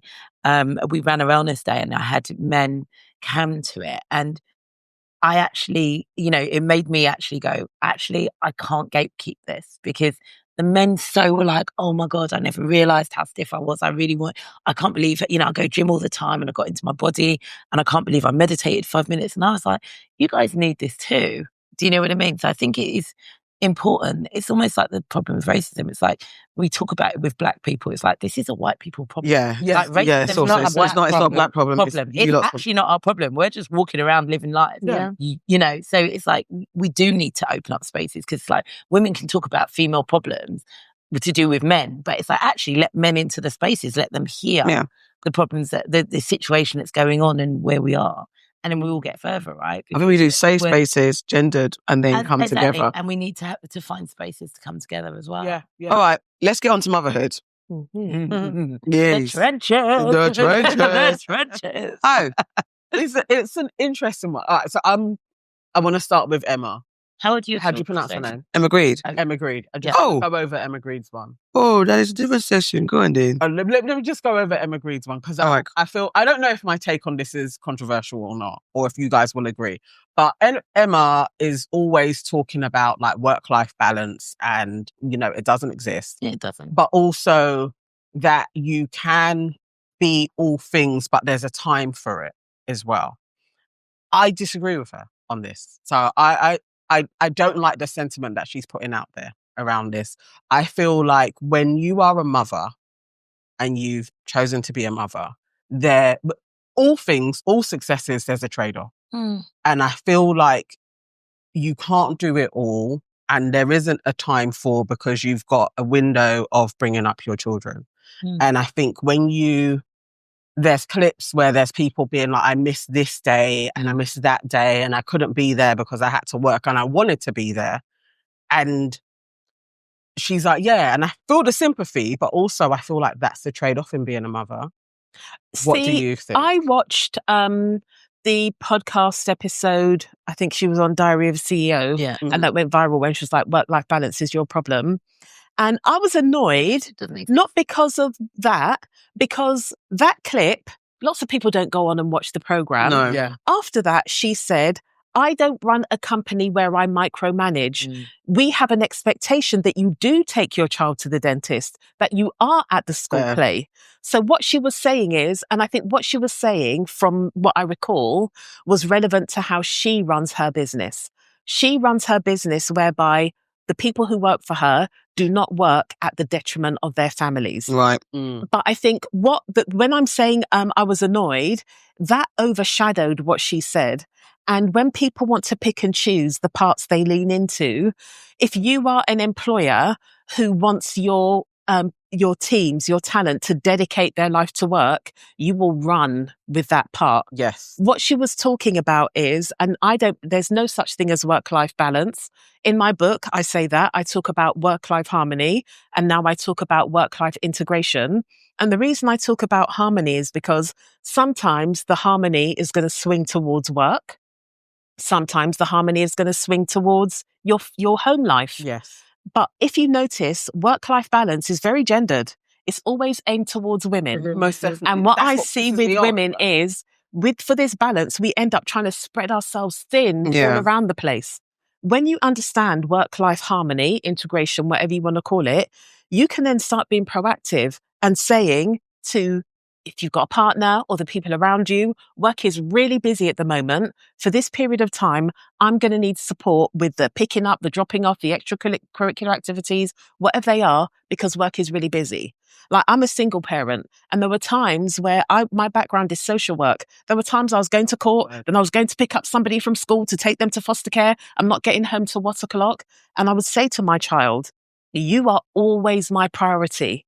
But at the moment, I'm really busy, so things are going to look like this for a little while.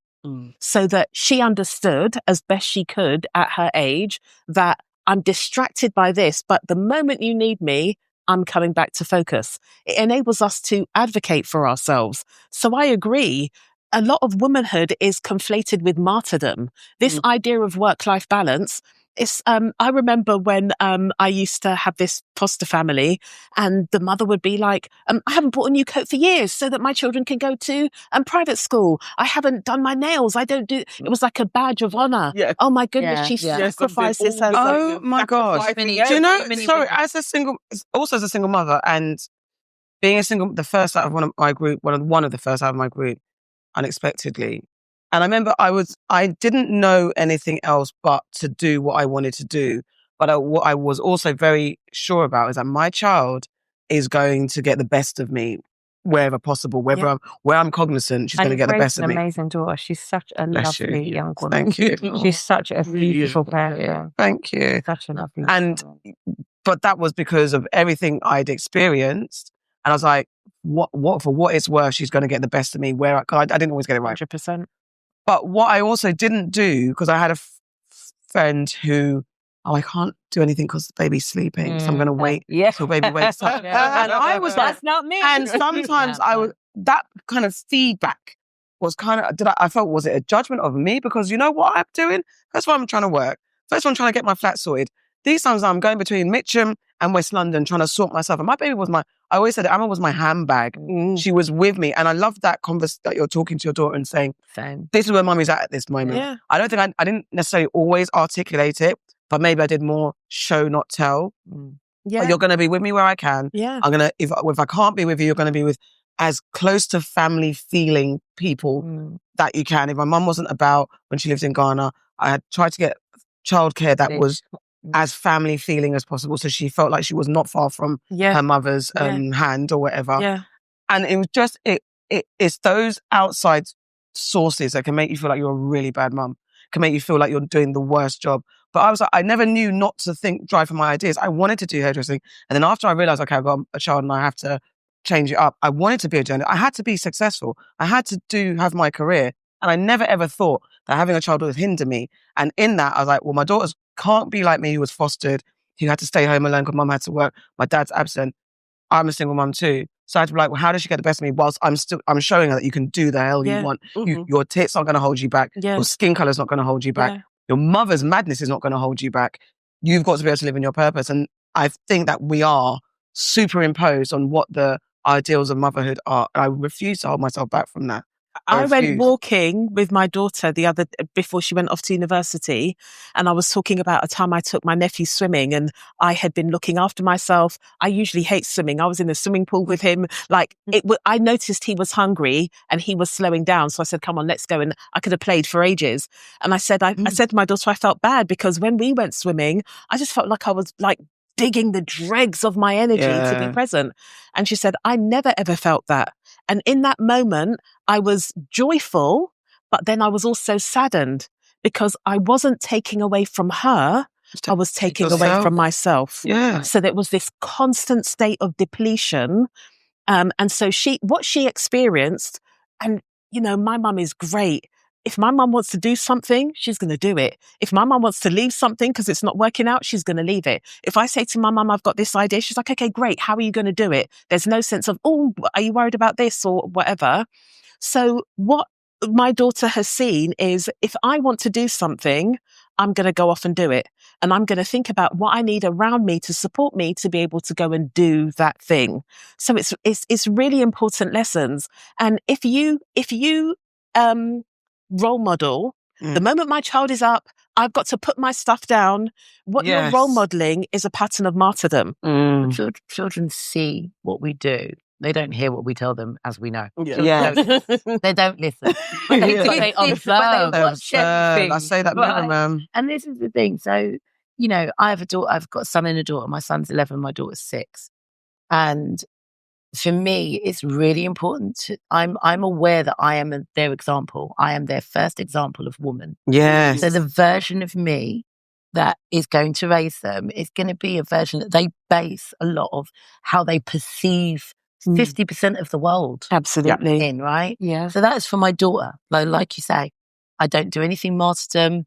They know I have very strict boundaries in terms of, and when I say strict boundaries, in terms of me, like I will do dinner and be like, I'm going yoga class, or I'm going gym, or I'm doing this, and that the family knows that that's my time, because I've let them know that if I'm not okay, we're not all going to be okay. Okay. And I learned that the hard way. Yeah. But if I'm not okay, nobody's. If you've ever been sick as a mum, you've been sick, everything popped down. Whole house shut down. Like everything. Or worse still, you're sick and you still got to do school run. Right part.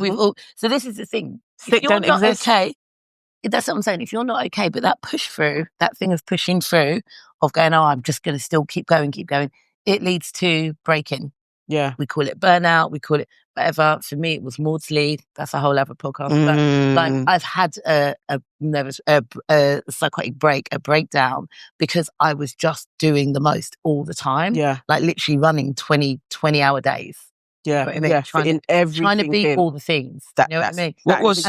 What was your breaking point? A culmination of things. Okay. But I'd say this is about, my son was about 2 and a bit. So I had a mixture of, I'm a Margaret Thatcher generation. Well, Margaret Thatcher. Yeah. Right? Remember that woman's like a milk snatcher. She's all right. But, from an empowerment point of view, I grew up in a world where there was already a female prime minister. So top of the, that same with Oprah. Oprah pads, go for it. Black kind of icon. But we talk about growing up in the UK in the 80s. A woman prime minister. Maggie Thatcher was it. Yeah. And she was like, I sleep 4 hours a day and run the country. I'm like, that makes sense. Do you know what I mean? Obviously, you realise she had a chauffeur, a butler, all of that stuff. Yeah, you don't know all the other stuff. Yeah. But, so I was basically living like a 20-hour day since my son had basically been born. I probably had postpartum. My mum had got diagnosed with cancer, which created another level of stress. My marriage was bad. Layers. I was working my ass off. But on the flip side, externally, I was up at smashing 5. it. I was smashing it. 5 a.m. at the gym. Yeah. Everyone would be like, going to work successful. in town all day after dropping my son off to nursery. Yeah. Gym again in the evening. Yeah. Doing organic baby food. Yeah. For dinner on the table. All the things we've been raised to do, plus all the things we've been told we could do. You know what I mean? Like this whole social experiment that is feminism. Yeah. So in doing all those things, I ended up having a major breakdown. I just literally one weekend of too much, and I was drinking, I was smoking. You know what I mean? It was just trying to fit everything in with no space for myself. Whenever I couldn't wind down, I couldn't switch off, even though I was doing all the right things. So that whole construct of trying to achieve all the things and maintain and have balance is where we all pop down. That 100% thing, it's doing everything on 100, right? So sometimes I am like a 90% mother, let's bake cookies and play board game and blah, blah. And sometimes I'm like air fryer and iPad. And that's the reality of motherhood. You can't be one version of, it's the reality of life. You can't be one version of yourself. You're not a monolith. You have to check in and work out what you're doing. Now I do things in the sense of quite similar to what you said. And I've written a book really interestingly that looks at a lot of the themes, but it's more heart-led, I probably imagine, just because that's who I am. I am like, what is my capacity for all the things? Do you know what I mean? Sometimes I have got 90% mum capacity and sometimes I don't. And, I lean into my village. I'll be like, Mum, come get your grandkids. Or my husband, take his kids out. That's a good time for them as well. Because that's the other thing, right? Yeah. If I'm not okay, everyone else is okay. So when we talk about balance, it's not necessarily this has to be 50% and that has to be, it's about really, like I say, checking back in with yourself. How much can I bear how good can I be at this? I communicate with my children all the time. They know from morning what's going on for the day. What's going on for the day. They know the plan for the day. They know how it's going to go. They know roughly I'll ask them for dinner. So I do think communication is the key thing when it comes to being a human anyway. Like, you need to communicate with everybody. You need to let everybody know. Too many of us are trying to manage it all in our heads and not saying, husband, partner, I need this. Kids, I need you to be like this. Mum, I need this. Friends, I need this. Because that's the real balance. The real balance is maintaining the fact that even that you're not a monolith, you don't have to do all these things alone. There are 8 billion people on this planet or in this projection. And the fact that you think you're supposed to struggle on your own means you got the maths wrong. Absolutely. Mel, you've got a small child. Yeah, but I say. 2-year-old. Can I just say something on that first? But I do think there's women who are on their own. Yeah, there are there's women that. that actually don't have a village. They don't. For other people. Agreed. And you got a question of asking me. I've got a 2-year-old. I think I've been 2 different mums. Yeah, of course you have. Niall had me at a time where I was 25 when I had Niall, but she also had me at a time where I was still figuring myself out, where, I didn't have very much money. We were in survival mode. It wasn't like now, my daughter, I personally don't really think she knows struggle. Yeah. But she'll say things to me like, Marley will never know what it's like to not have his own bedroom. Okay. Because we were in a 1-bedroom flat until she was 4. Yeah. But I'm thinking, girl, I never had my own bedroom. I never had my own room. But to her, that's a level of, that was a struggle, guys. I never had my own bedroom. So, and she said it, but if I think about, actually, I'm 2 different versions because I'm not the same person that I was in my 20s. Yeah. I'm a far calmer. As a person, I think that is one of the things. I'm much more tired. It's a lot more tiring having a baby in my 40s. The bounce back is very different. But I do think in my 20s, my daughter was very aware. I remember I talked about it. Funny enough, I haven't revisited this for a long time, but I talked about it yesterday. There was a time we were in Tesco's. And do you know those magazines that kids love and have all that rubbish on the front of them? And and at the time they were about £2.50. And I remember her saying to me, Mum, when you get paid, can you buy me this? And it was because I'd said to her so many times, you have to wait for payday. I don't have the money. And I thought, she knows my struggles. I need to think about, how do I make more money to not be in that position where my 5-year-old knows I ain't got money. I haven't got £2.50 to buy you that magazine right now. That's a real thing. Like you feel that pressure. So I think I'm 2 different mums than the one I was in my 20s. So who are you today as a mum? I think as a mum now, I just have, and if my daughter was sat here, she'd probably agree, I have more patience. Of course, I have more patience. I probably was like a drill sergeant in the morning. Come on, we've got to go. So I don't like to be late. So even, I don't like to be late. I've got a thing about that. So like she had that. She had that from me, whereas she's probably more laid back as a child, more quiet, more reserved.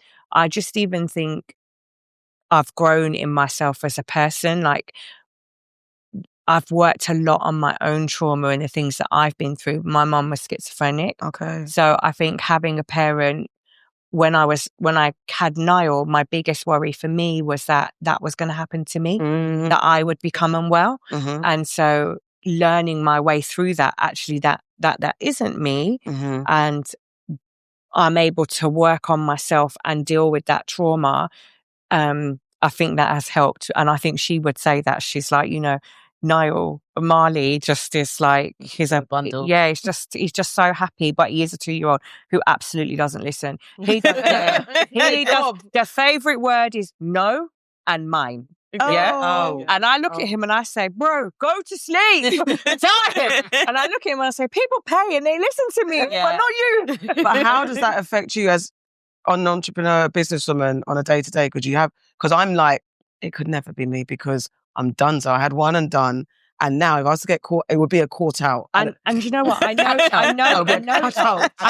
know it is crazy because I had Marley and I went back to work after 4 weeks. Oh. Yeah, it's because that is the difference of you work for yourself. Yeah, they know. You don't eat. Yeah, so and that was, and when I look back, I think, wow, that was mad. Like, why did you do that? But at the same time, I think mentally for me, it was better. I'm not saying, and the world has changed, so I could do a lot of things from home. Yeah, of course. So obviously, I'm in a position where I can have that conversation with you on Teams. So it wasn't like leaving and leaving the baby. It wasn't the same. You were working. I was still working, but I was at home. And Marley was, when he came home from the hospital, because he was premature, he slept like 18 hours of the day. Crazy how they're trained. Like 18 hours a day. He just slept. So I mean, it's traumatic. Yeah, it was traumatic. The other side of it is you get a baby that sleeps. Both of my sons were premature as well. Yeah, I couldn't believe it. They just sleep. Folks that can't have a kid, when the baby is like doesn't sleep. I'm like, I've never experienced that. Because he came at 30 weeks. Because he was 30 weeks. Oh wow. He honestly came home and just slept. So I'm like, okay. Yeah. Let me go. I needed the time off when he was one. Yeah. Now you need that leave. I got sleep.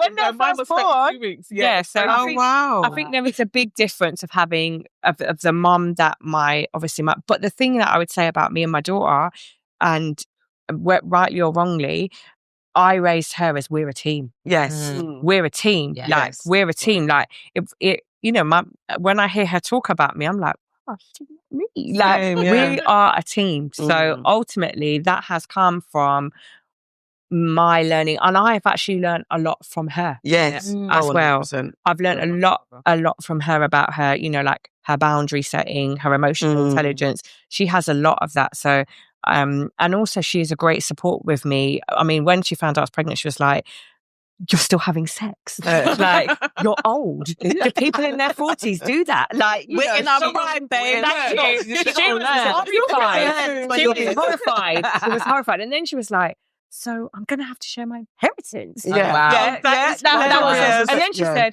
I think I should get 60%. Oh, well, I've had to put up with you for more years. 100% makes sense. But now she's, from when he came, she was like, where's my baby? Yeah. That's my baby. Yeah. Like, she's so protective of him. And she's already said to me, if anything ever happens to you, just to let you know, it's me. Marley's staying with me because I was the only one raised by you. 100%. Yeah, there we go. That is amazing.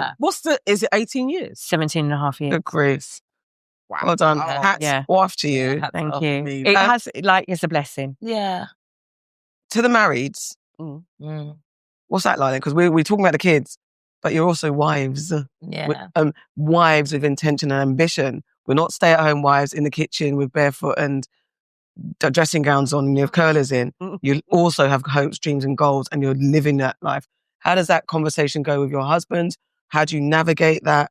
For those out there, like, well, my man would never let me ABC. Go on, Tina. I'm all ears. Well. Innit? Okay, so me and my husband have been together like 28 years now. I think we've been married 15. So we've grown up together and we've had our ups and downs and ins and outs, right? But here's the thing about me. Maybe it's the tourist in me. Maybe I don't like to do things solo. I'm a community led person. I genuinely seek connection. I'm connected to everybody. So I everything. Like I co-CEO FFG. I co-founded 6 Degrees Talent. I co-parent these kids. I'm out here just basically I'm better as part of a whole. And that's how I operate, right? Because I am a whole, but I am better as part of a bigger whole. Yeah. And that is how our marriage is structured. Now, I chose to set up my own business 13 years ago, and I did that before I had children because I'd worked in corporate and I'd been a director where I'd had to had people literally in fear of their children being ill, having to, that call when you get from the nursery. Yeah, corporate life. People, I've done it. You used to bring your child in with some Calpol in there and just hope for the best. Yeah. You get to the office. And this is the reality. And I saw that and I was just like, this is not my portion. I genuinely was like, I cannot be phoning the office and going, oh, please, can I take a day's annual leave because my child has got a temperature of 40 degrees. So I chose to go to entrepreneurship because of that. And my husband was like, you what now? And I was like, no, it'll be fine.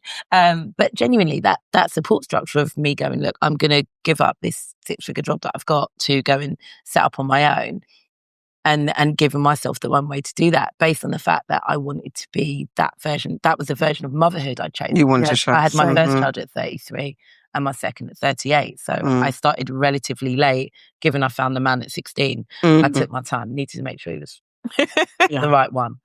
So going back to like how we balance it, it's like, I wasn't balancing it very well. That's the point.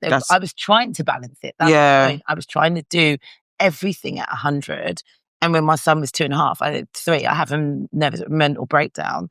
And I literally end up sectioned in Maudsley, like for days. And coming out of that is the reevaluation, right? Like, this obviously isn't working. I may be hard-bodied and this company's doing whatever, and, but it's obviously not working. And that was... For me, and I'd been practicing yoga for 20 years. God knows what I was doing the first 15. Because it's only in the last 8 that the practice has actually served me. But that thing of going, how much am I doing because I'm expected to do it? Be that as a mother, as a wife, as a business owner, as my friends perceive me, as my mum needed for me. And how much was I doing because I actually wanted to do it all? So, like you say, building the business. Are you doing it for yourself or are you doing it because it's expected? How much money do you need a month time to live good? Make that and everything else. And sometimes it is a lot, right? But make that. And then rather than filling the time with making more money, maybe fill the time with something that actually brings you joy. Do you know what I mean? Like, I know it sounds simple, but actually the more people I know that do things with purpose and passion for it at their heart, they're the ones that are thriving. Real deal. They're the ones that are, like you say, thriving. Yeah. It's like you, Mel, like your job is hard, right? It's D&I and it's been CSR. Like you say, it's constantly evolving. You work for yourself, but you know where your joy lies. Your joy lies in empowering women, like creating spaces, being in like amazing situations and being a good mother to both those children. So you finding that way, not to balance it, but to flow with it, basically, when you've got the capacity. It also lies in me going on holiday. One thing I do like to do is go on a holiday. We'll get into the well-being of it. Yeah. But then equally now you found a way to actually make that work for you. Work for yourself. And potentially, monetize it. Yeah. So I feel, and it's similar with you, right? You wrote a book out of a place of wanting to help people, purpose-driven, and now it's created revenue streams for you. This podcast came because you guys wanted to find a space to have these conversations openly, authentically. And now 12,000, 15,000 followers later, subscribers later, here we are. So what I'm saying to you is, this is the thing, like, strip away what you need to sustain you versus what you actually are passionate and purposeful about. And you might just find that flow of where it all aligns. And that for me is where it's been. I always wanted to be a mum that picked up their kids from school. Right? My mum just did. Oh, I hate the school run. No, I hate the school run with a passion.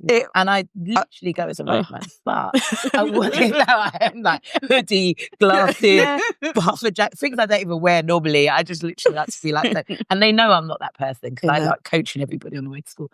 But genuinely, that's part of it. That's your part of it. And that was a version. I wanted us to all have dinner at the table. And I've managed to maintain that.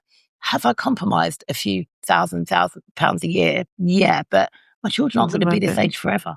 So I think that's my pocket. That is it. It's the problem. The flow between the two. And what I find is there's a lot of rhetoric out there, like a woman can, in some capacity, do it all. And I know you can't. You can't. And I have enough friends who have tried and gone full throttle, and their kids are older now and they have holes. And there's a lot of resentment in the time where you was going in, trying to strive, put them through private school, all of that, and you wasn't there. And then they got assholes they don't like.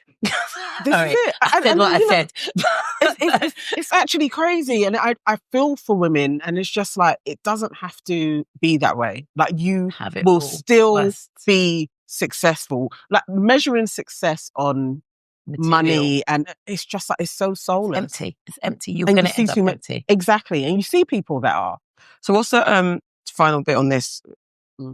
What's the womanly, though we're trying to push through the stereotypes and boundaries of what it means to be a woman, but then there are things about being a woman and in a relationship that just ultimately work because you are sticking to the roles and rules of being gendered. So what's your... Yeah, it's communication. Yeah, we communicate and we flow. Like, yes. My husband works from home 2 days a week, and on those 2 days, he will do school run, right? So that gives me 2 straight working days where I don't even think about even combing my hair, and you know what I mean? Mm-hmm. And that allows for that space. But then equally, and he also does like the Saturdays, the football stuff. I even know what my son plays for. But then, you know, I do like a majority of the cooking, most of it's like work. What works for you rather than what society says. What anybody's watching, because he's so brilliant in so many ways that he will do things that I wouldn't have, like, I'm like, it's been in my head and he might have done them. But then he's still a man. I'm still going to have to go back over the counters. Cause sometimes when it really was, like, I was really busy, he would do most of the school run. And I always hated the school run. Like, I'm going to do it in a cab, and that's it got that bad. It's like, if I've got to do it, we're doing it in a cab. Still running. Yeah.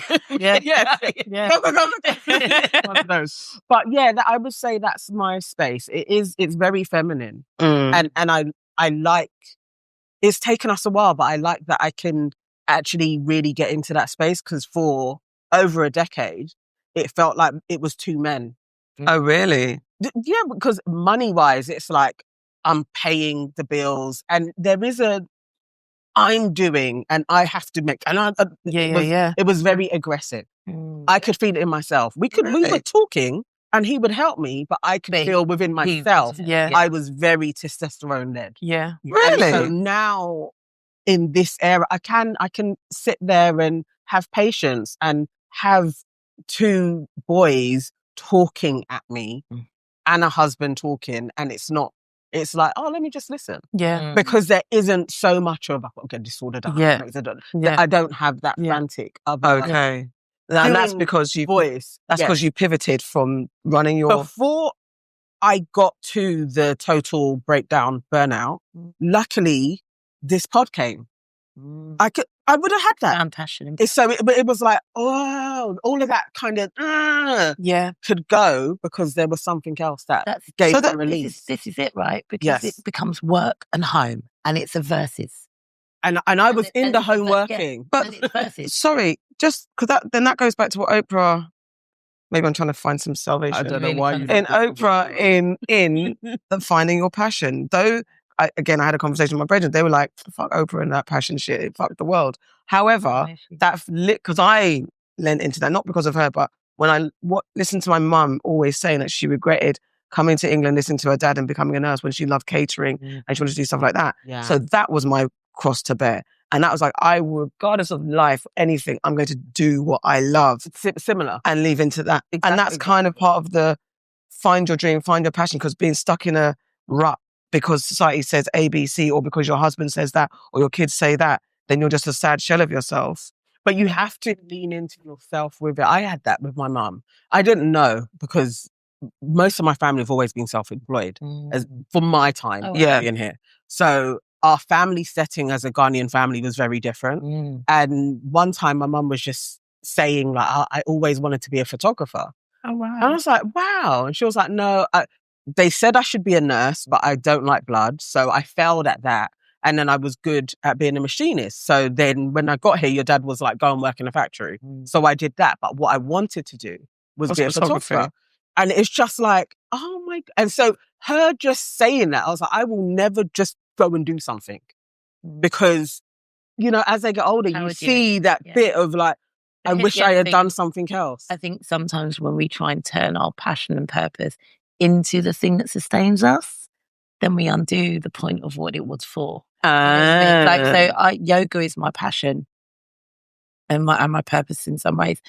And I can't commercialize it. Like, I just refuse to try. If I tried to make every yoga teacher I know is miserable, like, because they're trying to make it their business. What they have to do to maintain to sustain themselves, being a yoga teacher.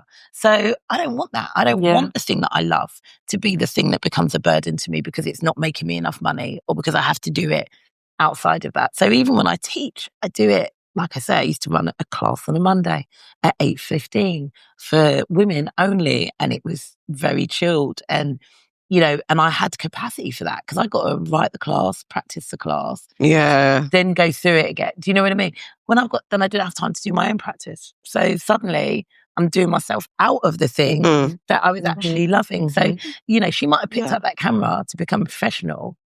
And it would have been all she would have had to learn living. Yeah. Whereas today you could buy her a camera and she could just go out. Mum's not here with us anymore. I'm so sorry. No, I know. But that's such a lovely. Sorry, that's just such a lovely suggestion. But and maybe you do that for you. Maybe you buy a camera because she's alive in your cells. You're part of her, right? Yeah. Oh God! Oh my God! I haven't cried for such a long time. Sorry. It's okay. It's tears are such a good thing to let go of. That was.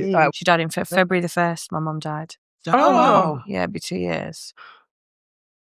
But I think it's funny because I had a complex relationship with my mum because she had mental health problems.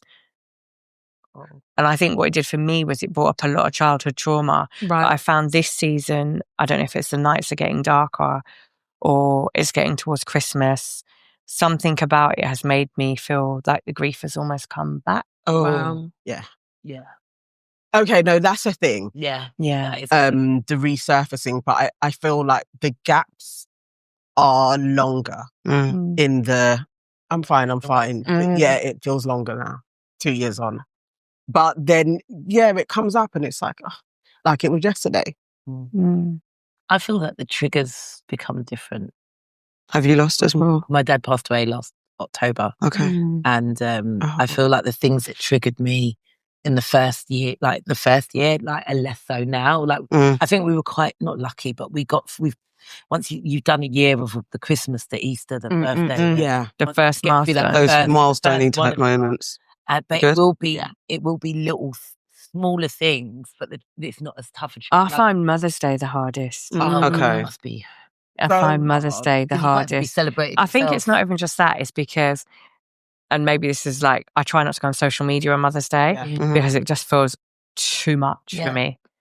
More than any of the other things, it's Mother's Day. I definitely found that this year. Yeah, it's Mother's Day. Yeah, but I just didn't go on anything. And I want to because you want to celebrate. And you also want to be celebrated, and it's something that I love. I think it's a great day, but you have beautiful to day. Allow for what it feels, because even sometimes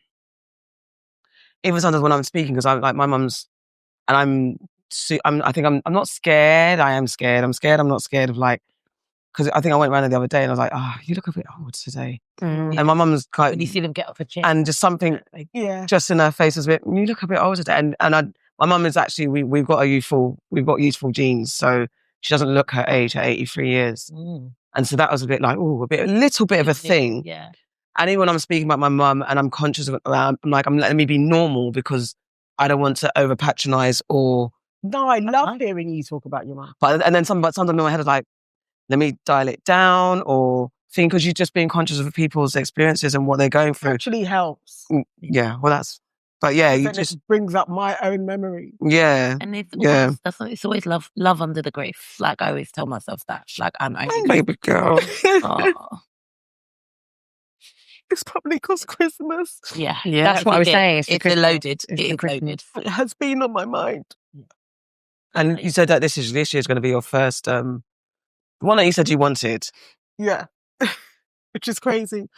I always said I wanted my own Christmas with the family. Yeah. And I said it would probably only happen when Mum isn't here. So Sorry, Do you wanna, No. let's stop for a second. Let's stop for a second. I said I did need you guys. You did say that. You never know what's going to show up. You never know what's going to show up. And I think that's the other thing, like, you know, like the power of Black women's tears, right? Honestly. like there's something to be said. There was a really famous, like a writer, and I was at a thing where she was a charity patron, and she was like, you got to cry sometimes. Like, you just got to cry. Slow leg, and she was like, she does it as, like, weaponizes it a bit. I wish. When Black women are being funny with her, she just burst into tears. I wish. And I'm like, throwing up, like, well played. I just, it takes me too long to do makeup. To bust in tears, like, willy-nilly. But I do make that. But also, it's like, actually, I saw a point, like, we should be allowed softness. We should be allowed vulnerability. We should be allowed to just cry and not feel like we have to wipe the tears away and regulate because actually your body just needs that moment to just be in the release of it, like tears. And I say this, like, the power of our bodies. If you imagine you can have a sad thought and tears come out of your eyes, right? Physical tears and manifested just by feeling sad. Think about how much power you have over your body and all the other things. Do you know, like, when your ears are blocked, when you've gone off a plane and you can yawn in that weird way out of your ears? Think about sending that breath. And I say this when I teach yoga. Think about sending that breath to your heart or to your stomach or to your feet. Like, we have more capacity in our bodies than we let ourselves, but we're so used to holding in a fart, holding in tears. Like, I know, but it's part of how the body releases. Like sweating, you know, people getting Botox so their armpits not to sweat. Like, you need to sweat. Your body is constantly trying to release everything that we have inside of it, and that's emotionally. Our emotional bodies are intrinsically tied to our physical body. 100%. And if we are going to hold grief and pain and hurt and loss in our bodies, we're going to reproduce that physically in our blood cells. Do you know what I mean? And then them blood cells got to last 7 years in your body trying to do uselessness because they were created in a space that's holding in all those things. So let it out, because just by letting it out, you're allowing your body to decompress. You're allowing your your nervous system to just let it go. And we have to be more like that in life. Do you know what I mean? I'm not saying tell everybody about their granny, but I'm just saying, like, don't internalize everything. Like, leave things with people. Leave yourself out there. I need to tell more people about themselves. I'm a bit too soft. It's 10 o'clock and we do have, like, a whole section more. I'm just checking in the baby. Is he all right? Yeah. I'm just checking and your levels. Everybody okay? Yep. Do about half an hour more, then we can move on. Just a quick one, and just to bring the question from yeah, exactly. I was going to say, question from the entourage. This is about, just to wrap up motherhood. I'll try send this to you, Tamu. Does taking a career break hinder or boost a career from a Black woman's perspective? I think it depends. It really depends on the individual. If you are, like, lots of people don't set goals. They just kind of think they're going with the flow, but actually it's drift. You're just going round and round in circles. So I know people who have taken a career break and they're finished. I know people who took a career break of 10 years, but because they were committed, because they were dedicated, because they've got a growth mindset, they're now back to where they would have been if they hadn't taken that career break. So it totally depends on the individual. Okay, I'm going to ask that as a recruiter, though, because I've been a recruiter for 25 years. I run a recruitment business. You have to be very clear about your narrative when you take career breaks. It's more, that's the kind of one side of it. But in terms of the reality, the workplace, how we're viewed, especially as being Black women as well, like, career breaks need to be something that you are very clear about the narrative. When you go back, it's not about what you do within that time. It's about how you're positioning yourself when you come back into the workplace, or when you're going back. Yeah, I would think. Workplace. And I spend a lot of time, especially when I'm career coaching, saying to people, okay, that's fine that you've done it, but you have to be really succinct about the narrative and take ownership. You know, like, some people go, I was on mat leave and then there was redundancies and it's all like wishy-washy. And it's like, no. You say, look, I got to this level and this is where I was, and I realised I've been doing this for this long, and actually this was what I needed to come back stronger and that sort of thing. So I think people get lost in like the sort of, am I out? And it's like, it's about being intentional. Do you have to say what you did in the time that you were away? No, you just have to create a narrative where there's nothing to ask. Do you know what I mean? Okay. Like I've had people who've, they got made redundant and they went home to, Grenada for 3 months and stayed with their parents and did it for very long. And I'm just like, you just have to build a narrative that's so airtight that you're going to you say, look, the company was making redundancies. I took voluntary because I needed a break, and actually my family's out there, and I did this. And while I was out there, I was writing and traveling and cooking local today, because it's life experience. Like career, everything's applicable on the other side. But I do think it's a case of being intentional while you're in it. A lot of people take career breaks and they flounder while they're in their career break. Yeah. And then suddenly they're like, shit, I need money. And expect the world to be, the industry or whatever to be waiting for them. So I think that's the key thing. It's about being intentional, whether you're going in and when you're coming out, about what that looks like as well. Because some people do think, oh, I've stopped there, let me just go back there. And it's like, no, why did you need that career break? But also for women, I guess, is that fear of not being able to compete with the men, and then that assumed career break when you have kids and whatever. So, yeah, you just can't do it. Don't compete. Don't compete. You can't match a man. A friend of mine was a lawyer, like she's a partner in a firm, and she happened to get a look. It was put in a file that she was given. Shouldn't have been put in there, of everybody's bonuses based on their hourlies. It's like an American firm. So it's how many hours you work is how your bonus in thingies. And when she saw where the men were, like the closest woman down that list was like at 19 or something in terms of the bonus thing. And that was a woman who had older kids and, that sort of level. Wow. The men's capacity to work was just far more. And she realised, she's a single mum, in that moment, after 20 years in the job, she realised, I am never going to be able to get that level of bonus. Because I don't have as many hours as he has. Because he's got 3 kids, but he's got a wife. Yeah. So unless she gets a wife, she can't do that. And I think that's it. A lot of these women have their would want them, and what they actually need is a wife of a wife. But true. And that's the thing. Like, don't compete. Be intentional. This is about being intentional. Like, and once she did that, it's just deconstruct. I've been able to deconstruct all the other things.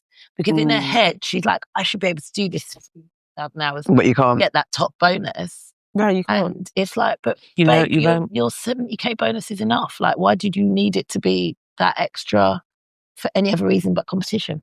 So let's go wellbeing and not burning out. How do we take care of ourselves truly? And I think Tracy Ellis Ross is an epitome of what she projects, success. She's broken convention by not having a man, not having kids, and even being as, whether you view her as beautiful or not, but societally acceptable as beautiful. And she hasn't got a man on her arm. She hasn't got kids. She's doing it for herself. And I think she's spoken about whether the highs and lows of being that unconventional, typical woman. However, she looks like she's having fun. She's taking care of herself. She's fit. She's healthy. She's fashion forward. She's goals for many people. She got a bunda as well, a self-made one, not a bought one. No judgment, small judgment. I'm blessed. You're Ghanaians. I've lived in Ghana, like, it's everywhere. The men. But even the men even more. Big Ghanaian back. However, it's like when you're either super busy, because me and Nana both said, when we're talking about that goal, I was really good at the beginning of the year, got a sore knee, that was my excuse never to go back in the gym again. Now I've had the diagnosis, I've got to now set my goal for 26. I have to be back in the gym. My muscles are depleting, they're telling me as a 40-year-old woman in perimenopausal. I'm not 40 years old, I'm post-40. Obviously. They're like, we need more protein. More this, more that, go gym.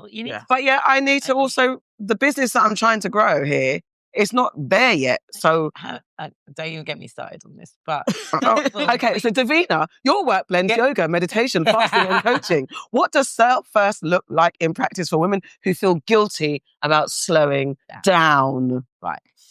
I'm going to say, just going back to Tracy Ellis Ross thing, it is universally accepted in every society and culture that has done this study that the happiest subset of human in the demographic is a single childless woman.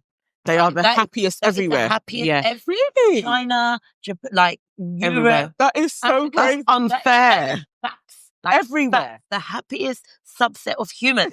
So this is where do we go wrong? We don't get told this. They are literally ranking above married men who would come second. Right? So single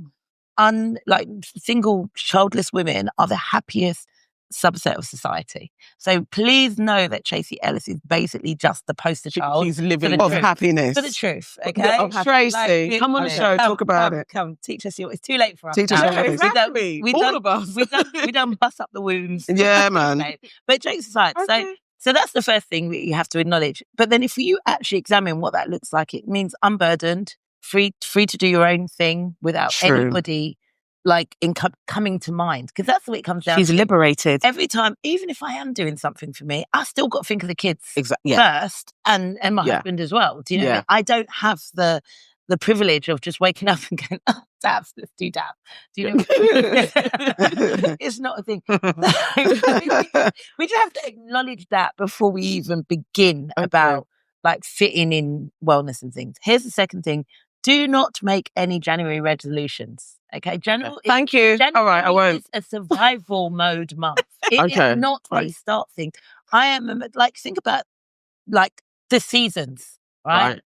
What do we do? Do you see a plant growing in December or January? No, it's dark and winter. Nothing grows. Nothing in January. In January, yeah. Seeds are planted and they sit down there just waiting for some sunshine. You are a plant, okay? You're quite literally a beautiful plant. Nurture yourself in line with the world, not in line with society. Real spring starts in March. Okay. Don't do nothing to March. Yeah. I'm saying don't set hard and fast goals in January when you're in survival.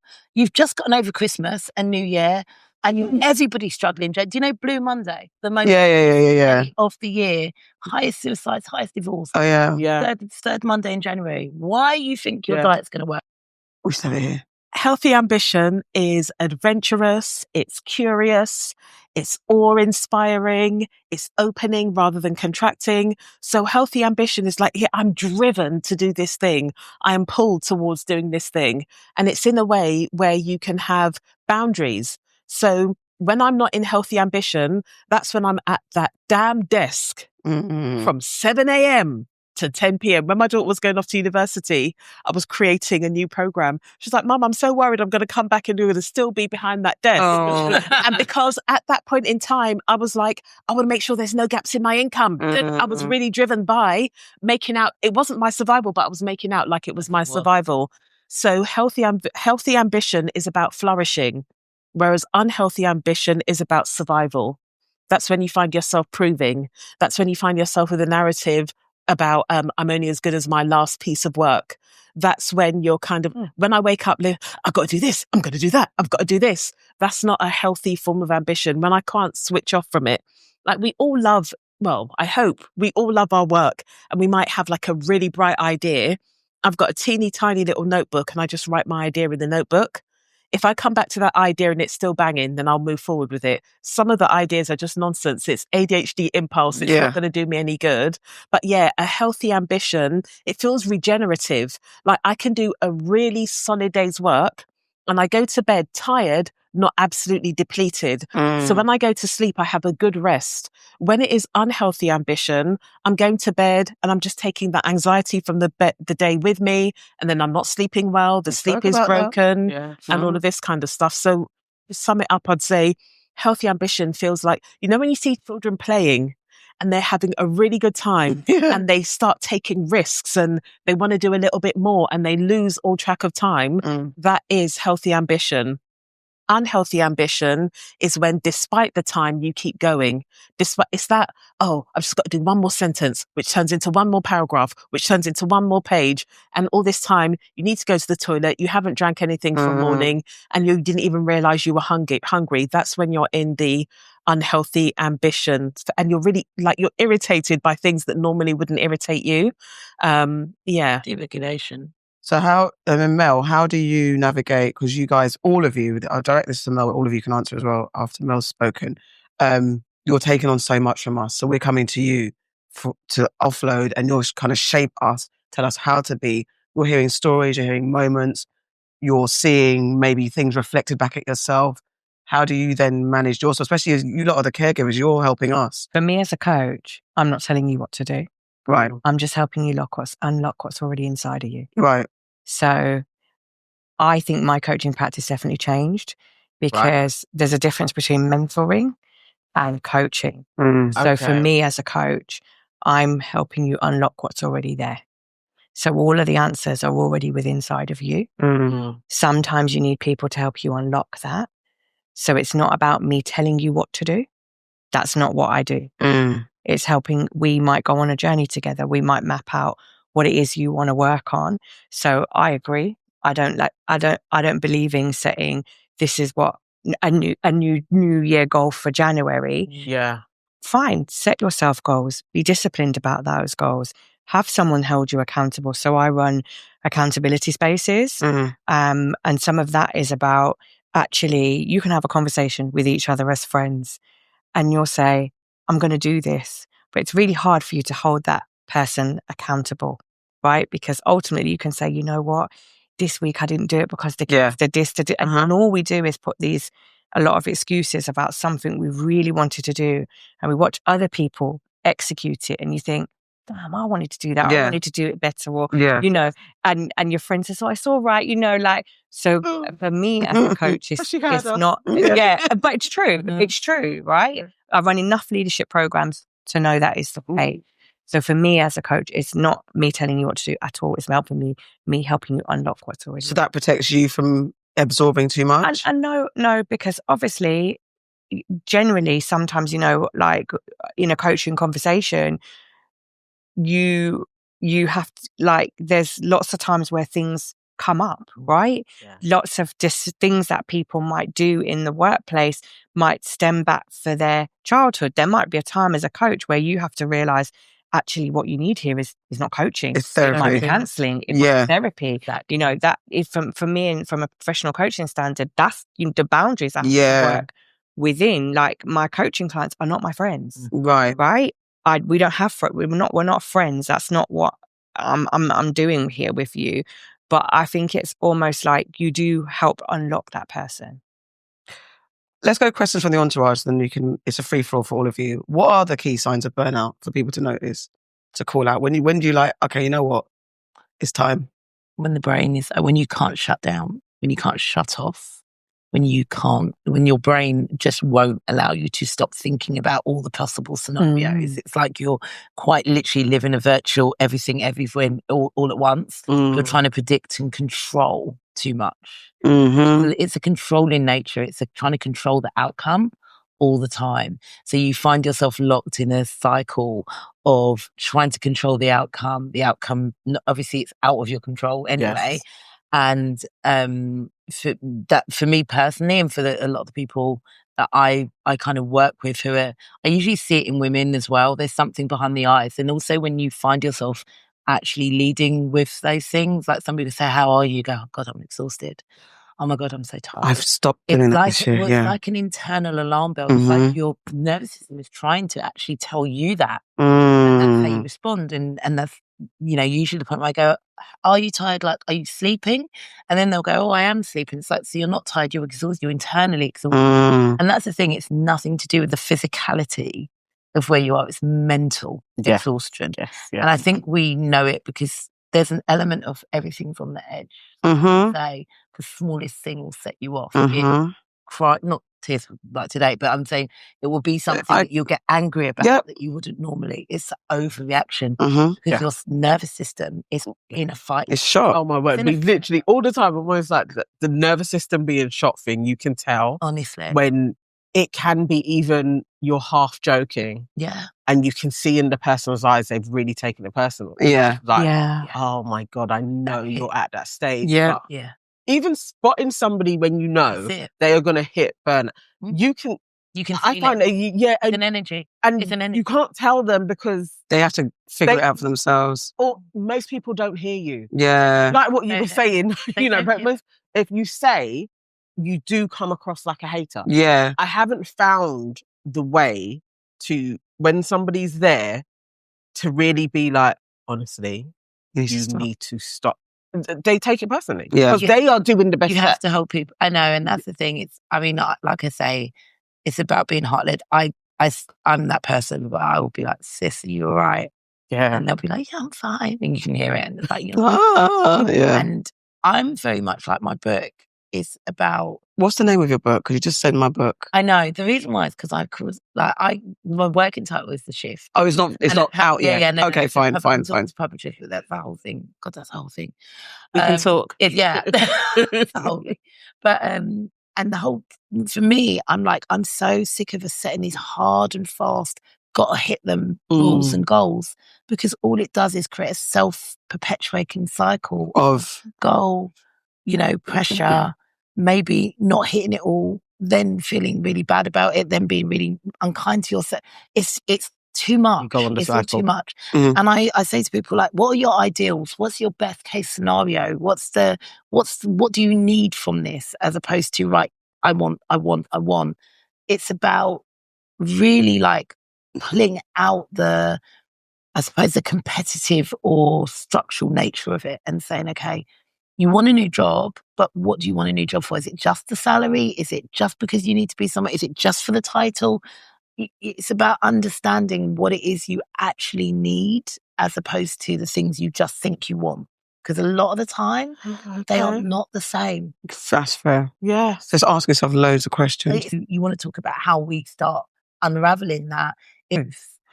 So how do you sit in honesty? So today, as you said, sometimes you are, Tamu. How do I sit in like today? If Nana says, oh, how are you feeling today? And I'm thinking I need to be positive, but actually I feel like shit. I'm at my wit's end. What do I say to her? How do I say my truth whilst not inviting negativity and then leaning into that? Negativity is a part of life. Yeah. We need light, we need dark. We can't have one without the other. Yeah. And it is about giving it context. Today, I feel depleted. Mm-hmm. And then if I'm sitting with you, I'm going to say more about that. What's been going on? Because that's going to help you identify the pattern. So when I first started my journey, I didn't know how to articulate it. It was so alien to me. I was a go kind of... When I was feeling really mash up, what did I do? Joined a boot camp. So I thought it must be that literally, I need to be stronger. And then I started carrying a journal around. I had an A5 journal that would be in my handbag. And I started writing down when I noticed repeated phrases in my mind or things that I would say. And I started noting when things would trigger that kind of response. Like even this year, I had a conversation with a friend. They said something, they were venting, and then I found myself really complaining. And I got off the phone, I was like, I've given myself the ick. Yeah. And it was the beginning of, it was like Ash Wednesday or something. And I knew it was Ash Wednesday because my daughter, she used to go to a Catholic college and she had a mark because they were doing Ash, whatever. And I was like, right, I'm giving up complaining for Lent. Let the record reflect. I'm not like a serial complainer. But I thought to myself, whenever I can feel complaint being invited, I'm not going to join in. And it had a similar impact to what gratitude does. Yes. And what I noticed was there were so many people in my life where the conversation revolved around complaints. Oh my God. And the thing is, we need to exercise, like if we've got something to complain about, we need to express that complaint. Yeah. But complaining is a different matter. It's a different if thing. you have a complaint, you got to do something about it. Yeah. But if you just want to be talking about the same thing over again, drop me out. I'm not available. You're tired and you ain't slept. Like, I could faint. You know what you're saying? That is it. That is so it. Literally. It's living in pain, but that's the thing. When somebody goes, I'm tired, I'm like, well, have you gone to bed or rested? Or even the 7 types of rest. Phone in sick. Don't go into work. Like literally, you've got 10 days. I know entrepreneurs don't work, but you make your choice then. Do you know what I mean? But or you park it in, but choose rest. That's you're busy. I think you can choose I think you can choose if you're in a position to choose. Yeah. So actually, I think there's lots of times in my life as a woman, I wasn't in a position to choose to rest. Yeah. That's not a reality for everybody. So then what did you do? I agree with that. But when you have problem. to pay your bills and Of you feel course, the pressure of paying your bills, that is not always a choice. I think you can curate that. And that is what almost you're describing. You've curated that. I don't think that automatically happens when you, like, if I think about some of the women who I've worked with in the past, or even at my time in my life when I was younger and bailiffs were knocking my door, I didn't have a choice but to go to work. There is a big difference. Coming back to you, Mel, just come back to you, because when we were talking about, not that we were spoken about it deeply about meditation things, you said you're not that person, you're not really meditating. No, so I'd have quiet time. That's how we describe it. But for the people that, because I think the few times you've spoken up, it's for the people that I'm not doing meditation, I don't have the resources or the support, I'm just living life and trying to figure out. So some of this, what we're talking about, we are literally in, it's like a luxury to even say that I can. It is. And it says, so for the people like that, what are the solutions for the people who, I'm not, like, they will see what we're talking about is woo-woo. Yeah. It's so like, at the end of the day, we're women of a certain age. Yeah. So we've been through and certain life. experience. But you and think success. about these other people that might be listening to this that are not there yet. Yeah. They're not there yet. So yes, of course I advocate for this, rest, put yourself first, all of those things. But there's certain times in your life where you might not be able to do that. Yeah. You might not have figured that out right now. That's not what I had in my 20s compared to what I have now. That came in my 30s. Do you know what I'm saying?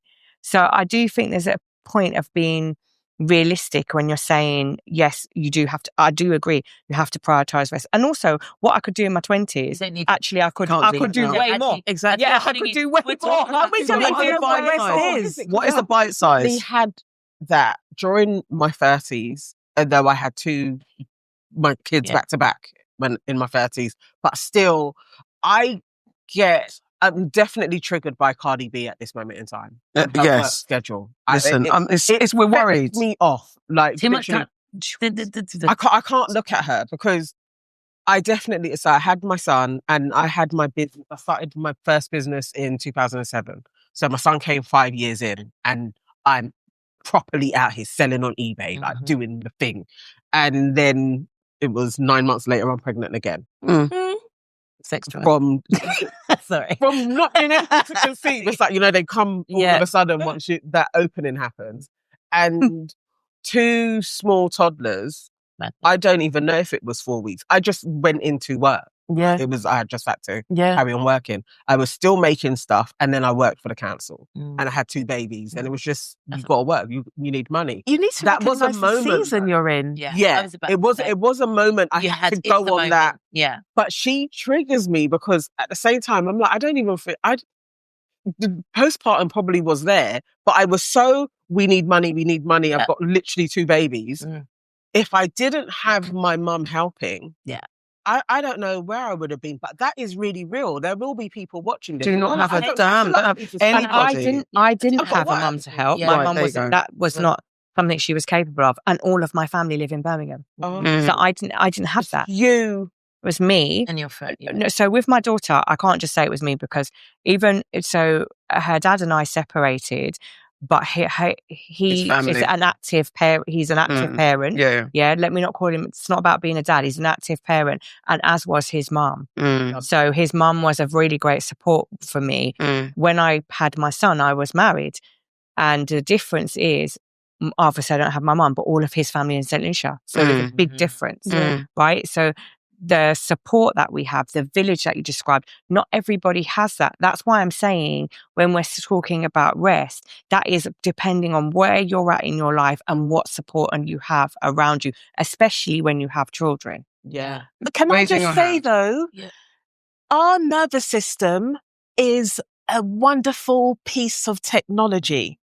And when I wrote my book, I could have been promoting my coaching services all throughout my book. I could have been to everything. Every chapter of my book ends with a practice. There are practices woven throughout my book, which are free. What it requires is time. Now, when you're in scarcity, you feel like you haven't got time. But what I want people to understand is that if you say you do something and you do shift work, for example, and you've got to be on all the time, you get a break. So it's about taking that break. And if you take 5 minutes out of that break, you sit in your chair or you stand and you mindfully breathe. You don't have to do any kind of breath work. You just mindfully breathe. And then maybe if it feels good to you, because some people aren't really cool with touch, you just lay a hand on your chest, having some connection with your heart, breathing, feeling your body, feeling your connection with whatever you're sitting or standing on. You're giving yourself a moment of rest. You're giving yourself a moment of regulation. If you have 3 breaks in your day, because that's how your shift pattern is set up, that's 15 minutes. What you're teaching your nervous system is that you're going to have a lot of output, but you're going to have some time for replenishment. You do that. You're working 4 shifts on, 4 shifts off. You do that 4 shifts. That's whatever 15 times 4 is. I'm not even going to try and do the maths. Right. That's an hour in that shift cycle. That's an hour you didn't have before. But what you're building is trust that you're going to take care of yourself. So we've got to be mindful about the season we're in. When people come to me with a newborn baby or with a baby that's like 1 and under, don't come to me because that's not the right time for the type of work I do. It's really not. Sometimes people look at me and say, oh, I do this, I do that. I've got an 18-year-old and now that 18-year-old spends most of her time at university. It's totally different. I had a period of time where I lived above a gym. Right. I couldn't go to the gym. I was a single parent. And whilst my family were down the road, the hoo-ha to start organising it, I just didn't have time for that. Yeah, sometimes it's more. Get your scooter, get your bike, let's go out. That's what I did. And there wasn't any part of me that was like, oh my gosh, it's so unfair. I can't do that. I just knew for that period of time, I wouldn't be able to do that. So we've got to recognise the period we're in. I was listening to a podcast the other day and the woman was saying that her team can tell when she's not taking care of herself. And there's a bench about 15 minutes walk away from doing the circuit of the bench and back is 15 minutes. So they force her to go and do that 50 because she's very different when she comes back from that 15 minutes.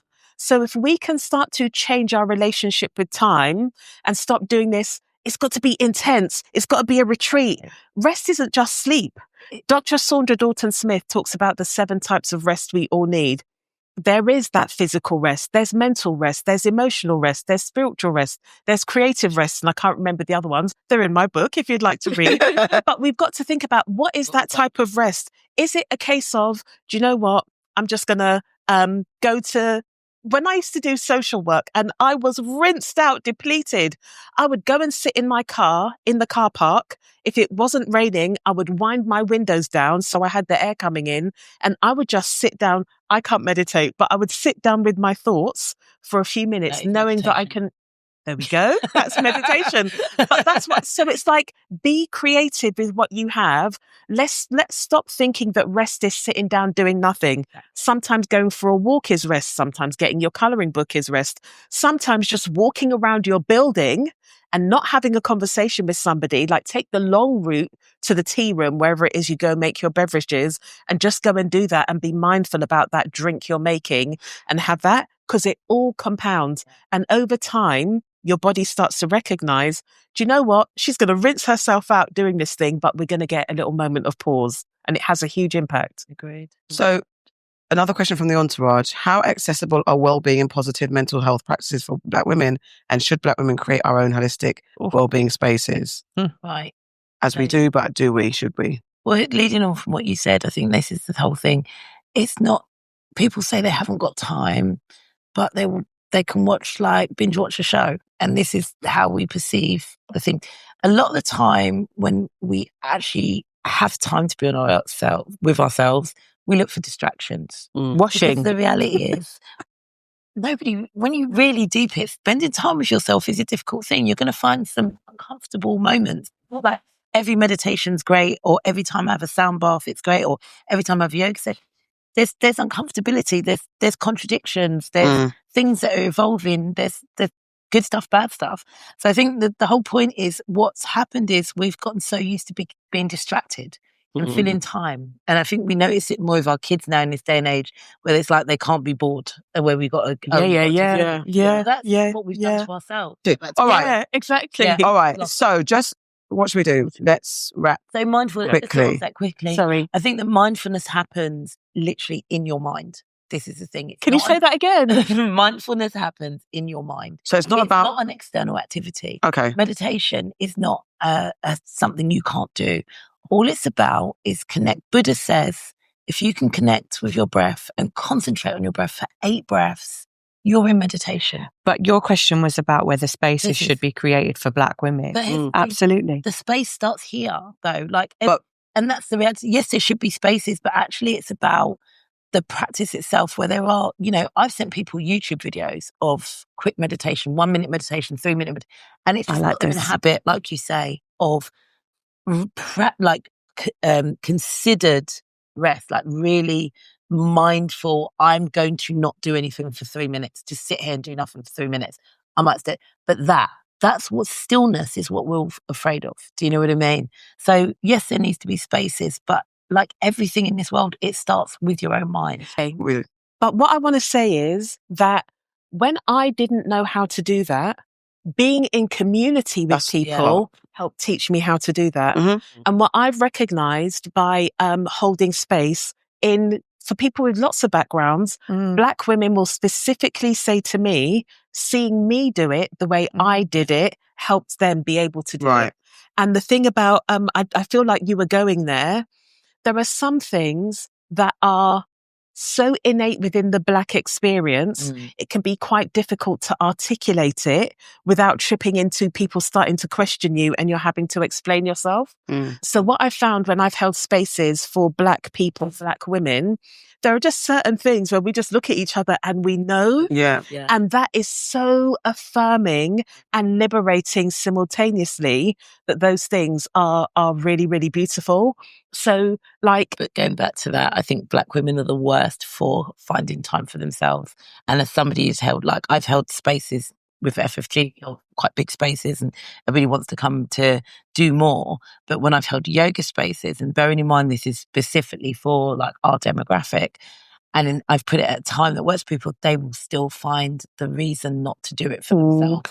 And even though it's deep rest and I've had women cry, I've had people be like, I never knew I could rest that much, and find out things. There's something uncomfortable in the lack of transactional element to it. So going to the gym, they can justify, because it's this is going to make me lose weight. This is going to give me a physical, aesthetically driven result.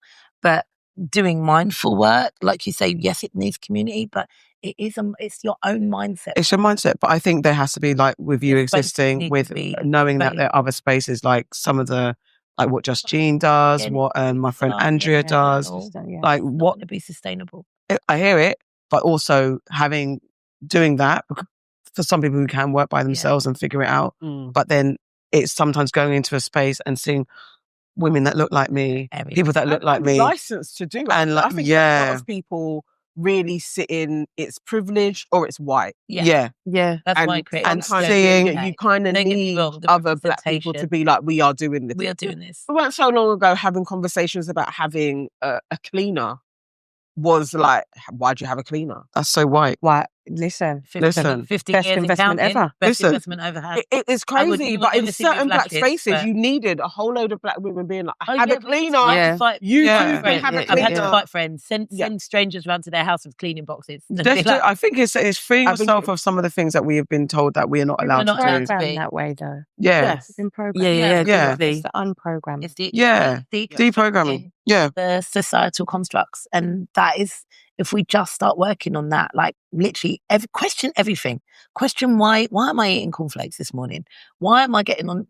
Start questioning. Once we start questioning things, we get closer to answers. Who we are. And who truly And this is what it comes down to. Start questioning why you're doing all the things. Right. So let's get through this very quickly. Question from the entourage, so they will kill us if we don't ask. I'm going to go through them, so I want quick answers. What messaging about leadership have you found harmful or misinformed? Women can have it all. Anybody else? Harmful or misinformed. Oh gosh, there's so much of it. We'll come back. Yeah, come back to me. No? I feel like this is mallet. Huh? Ask it me again. What messaging about leadership have you found harmful or misinformed? That you are not one. We are all leaders. Okay. That's it. Nice. All right. Such a good one. I would say that the rhetoric around being authentic or not being authentic. Oh. Yeah. I want to extract some more answers from that. Very quickly. So there was a whole thing about being authentic. Yeah. And then there's all these books and this stuff coming out about not being authentic. We are authentic within the context of the environment we're in. Right. People try to make out like authentic is you should be the same way you are everywhere. No. I'm not going to be how I am at work, how I am with my girlfriends. So it's like allowing that authentic leadership to come forward. Cool. Be in that space. Yeah. Can you speak to the power? Trap. It's a trap. Yeah. Can you speak to the power of networks? Everything. Forbes Family Group, literally network. So I speak to the power of community. Okay. So I think networking, a lot of people come to collect rather than connect. Oh, I love it. We're getting buzzwords. Networking. There's networking and there's your network. And I do feel that there's like with Mel, your community are the people you lean into and vice versa. Your network is the vast amount of people you can connect with to create them, to pull them into your community. Do you know what I mean? Like, I hear that. The network is an extension of your community. I might want to separate my network from my community, but also understand where they overlap. Exactly. Yeah. Because then sometimes there's boundaries and blurred lines that can be a problem. I remember years ago hearing a thing about having, you need an advocate. Yes. And seeking out an advocate. So not meant that there seemed to be a time where it was like, you need a mentor. But then I can't remember where I was on a reading spree and somebody was like, people talk about mentors. Mentors, you're ticking a box for them. Mm-hmm. You need an advocate. They may not mentor you, but it's somebody that has access, reach, and they are in the rooms that you want to be in, and they are like, I see something in you. That's a sponsor. That's what it's called, a sponsor. Is that a sponsor? It was American, so I think they... Can I say, though, with that, you need to make yourself sponsorable as well. Okay. So how do you get sponsorable? Yes. So here's the thing. This is about you advocate professionally or personally. You need to be your own advocate, because who you show up as is who people will talk about and therefore take outside of your space, right? So these sponsors, where do you find them? Where are they? In your industry sector, somebody who has access and to be able to pull you into your next level or facilitate your next step, right? That is a sponsor that happens usually within your work network, as opposed to a mentor who could just be somebody who's, aspirational. Because one of the entourage says, does having a white male mentor actually help? Yes. Really, yeah. Well, not mentor, but sponsor or advocate. That's 100%. Because I saw that mentor thing, and I was like, "Listen, we need to elevate." Can I tell you? How can we black and why I have a white male mentor? Can I tell you one of the reasons why? Right. Just observing how white men move. Right. It gives you permission. Like even just today. No, we're not talking about that. Even just today, a friend of mine was having a difficulty.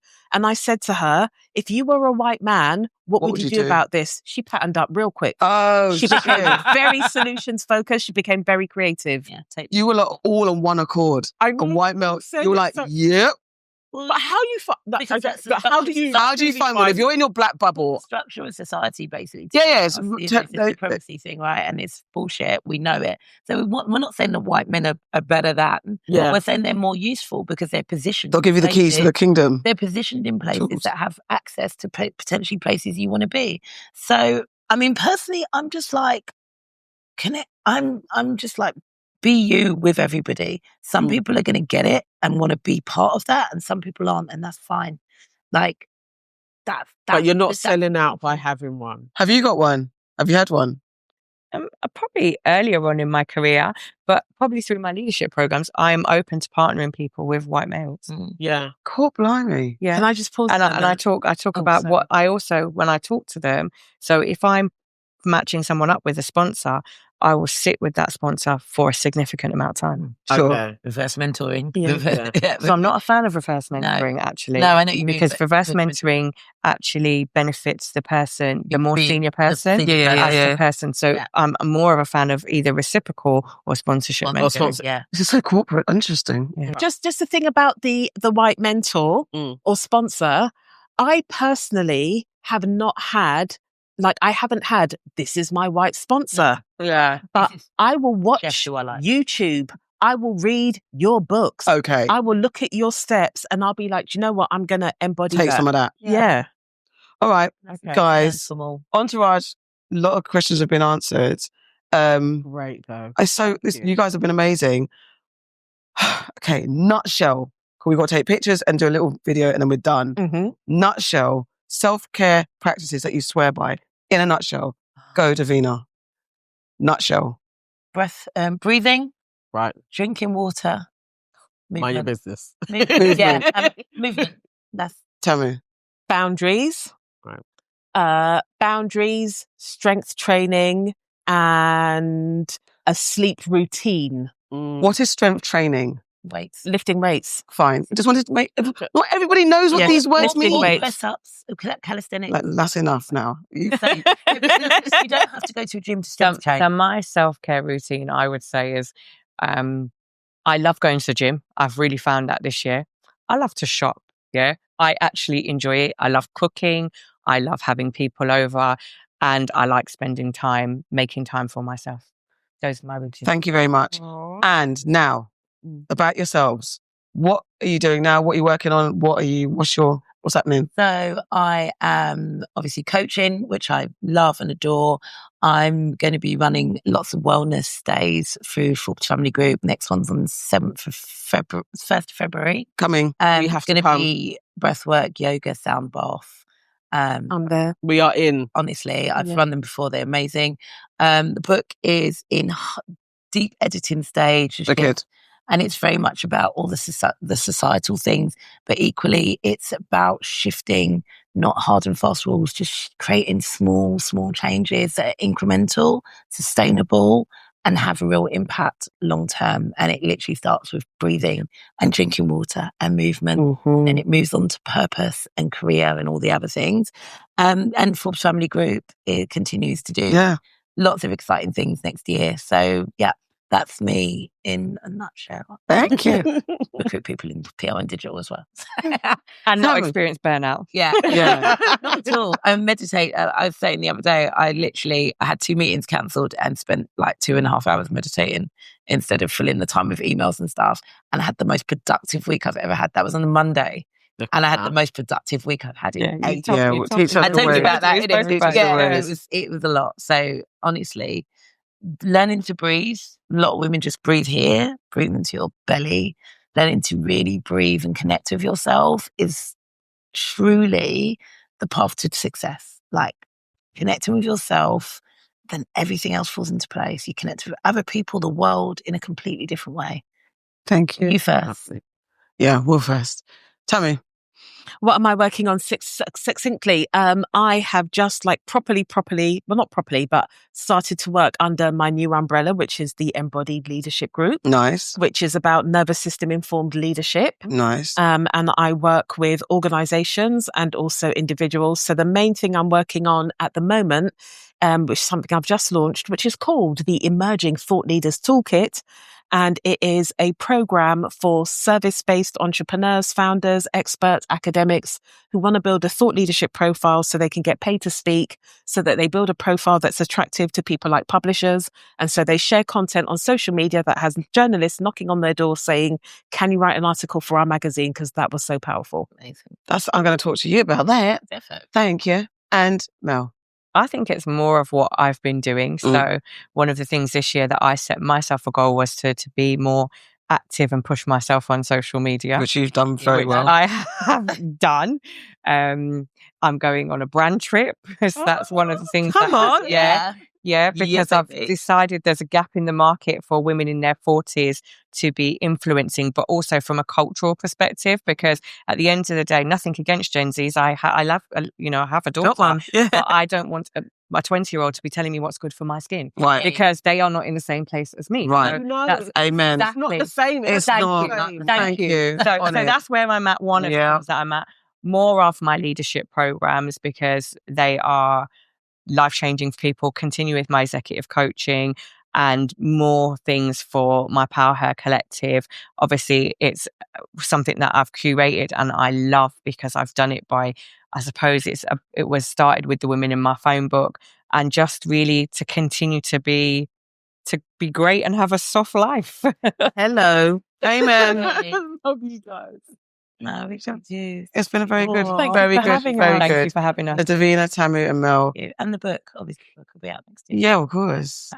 We appreciate you, because this was very important. We needed this conversation. Yeah. And we appreciate you. Loads to think about. Never at all. Catch me in the rave or the nighttime roll. I'm a vibe they can't measure. I'm the life of it all. Your aunties could never. No, never at all. Catch me in the rave or the nighttime roll. I'm a vibe they can't measure. I'm the life of it all.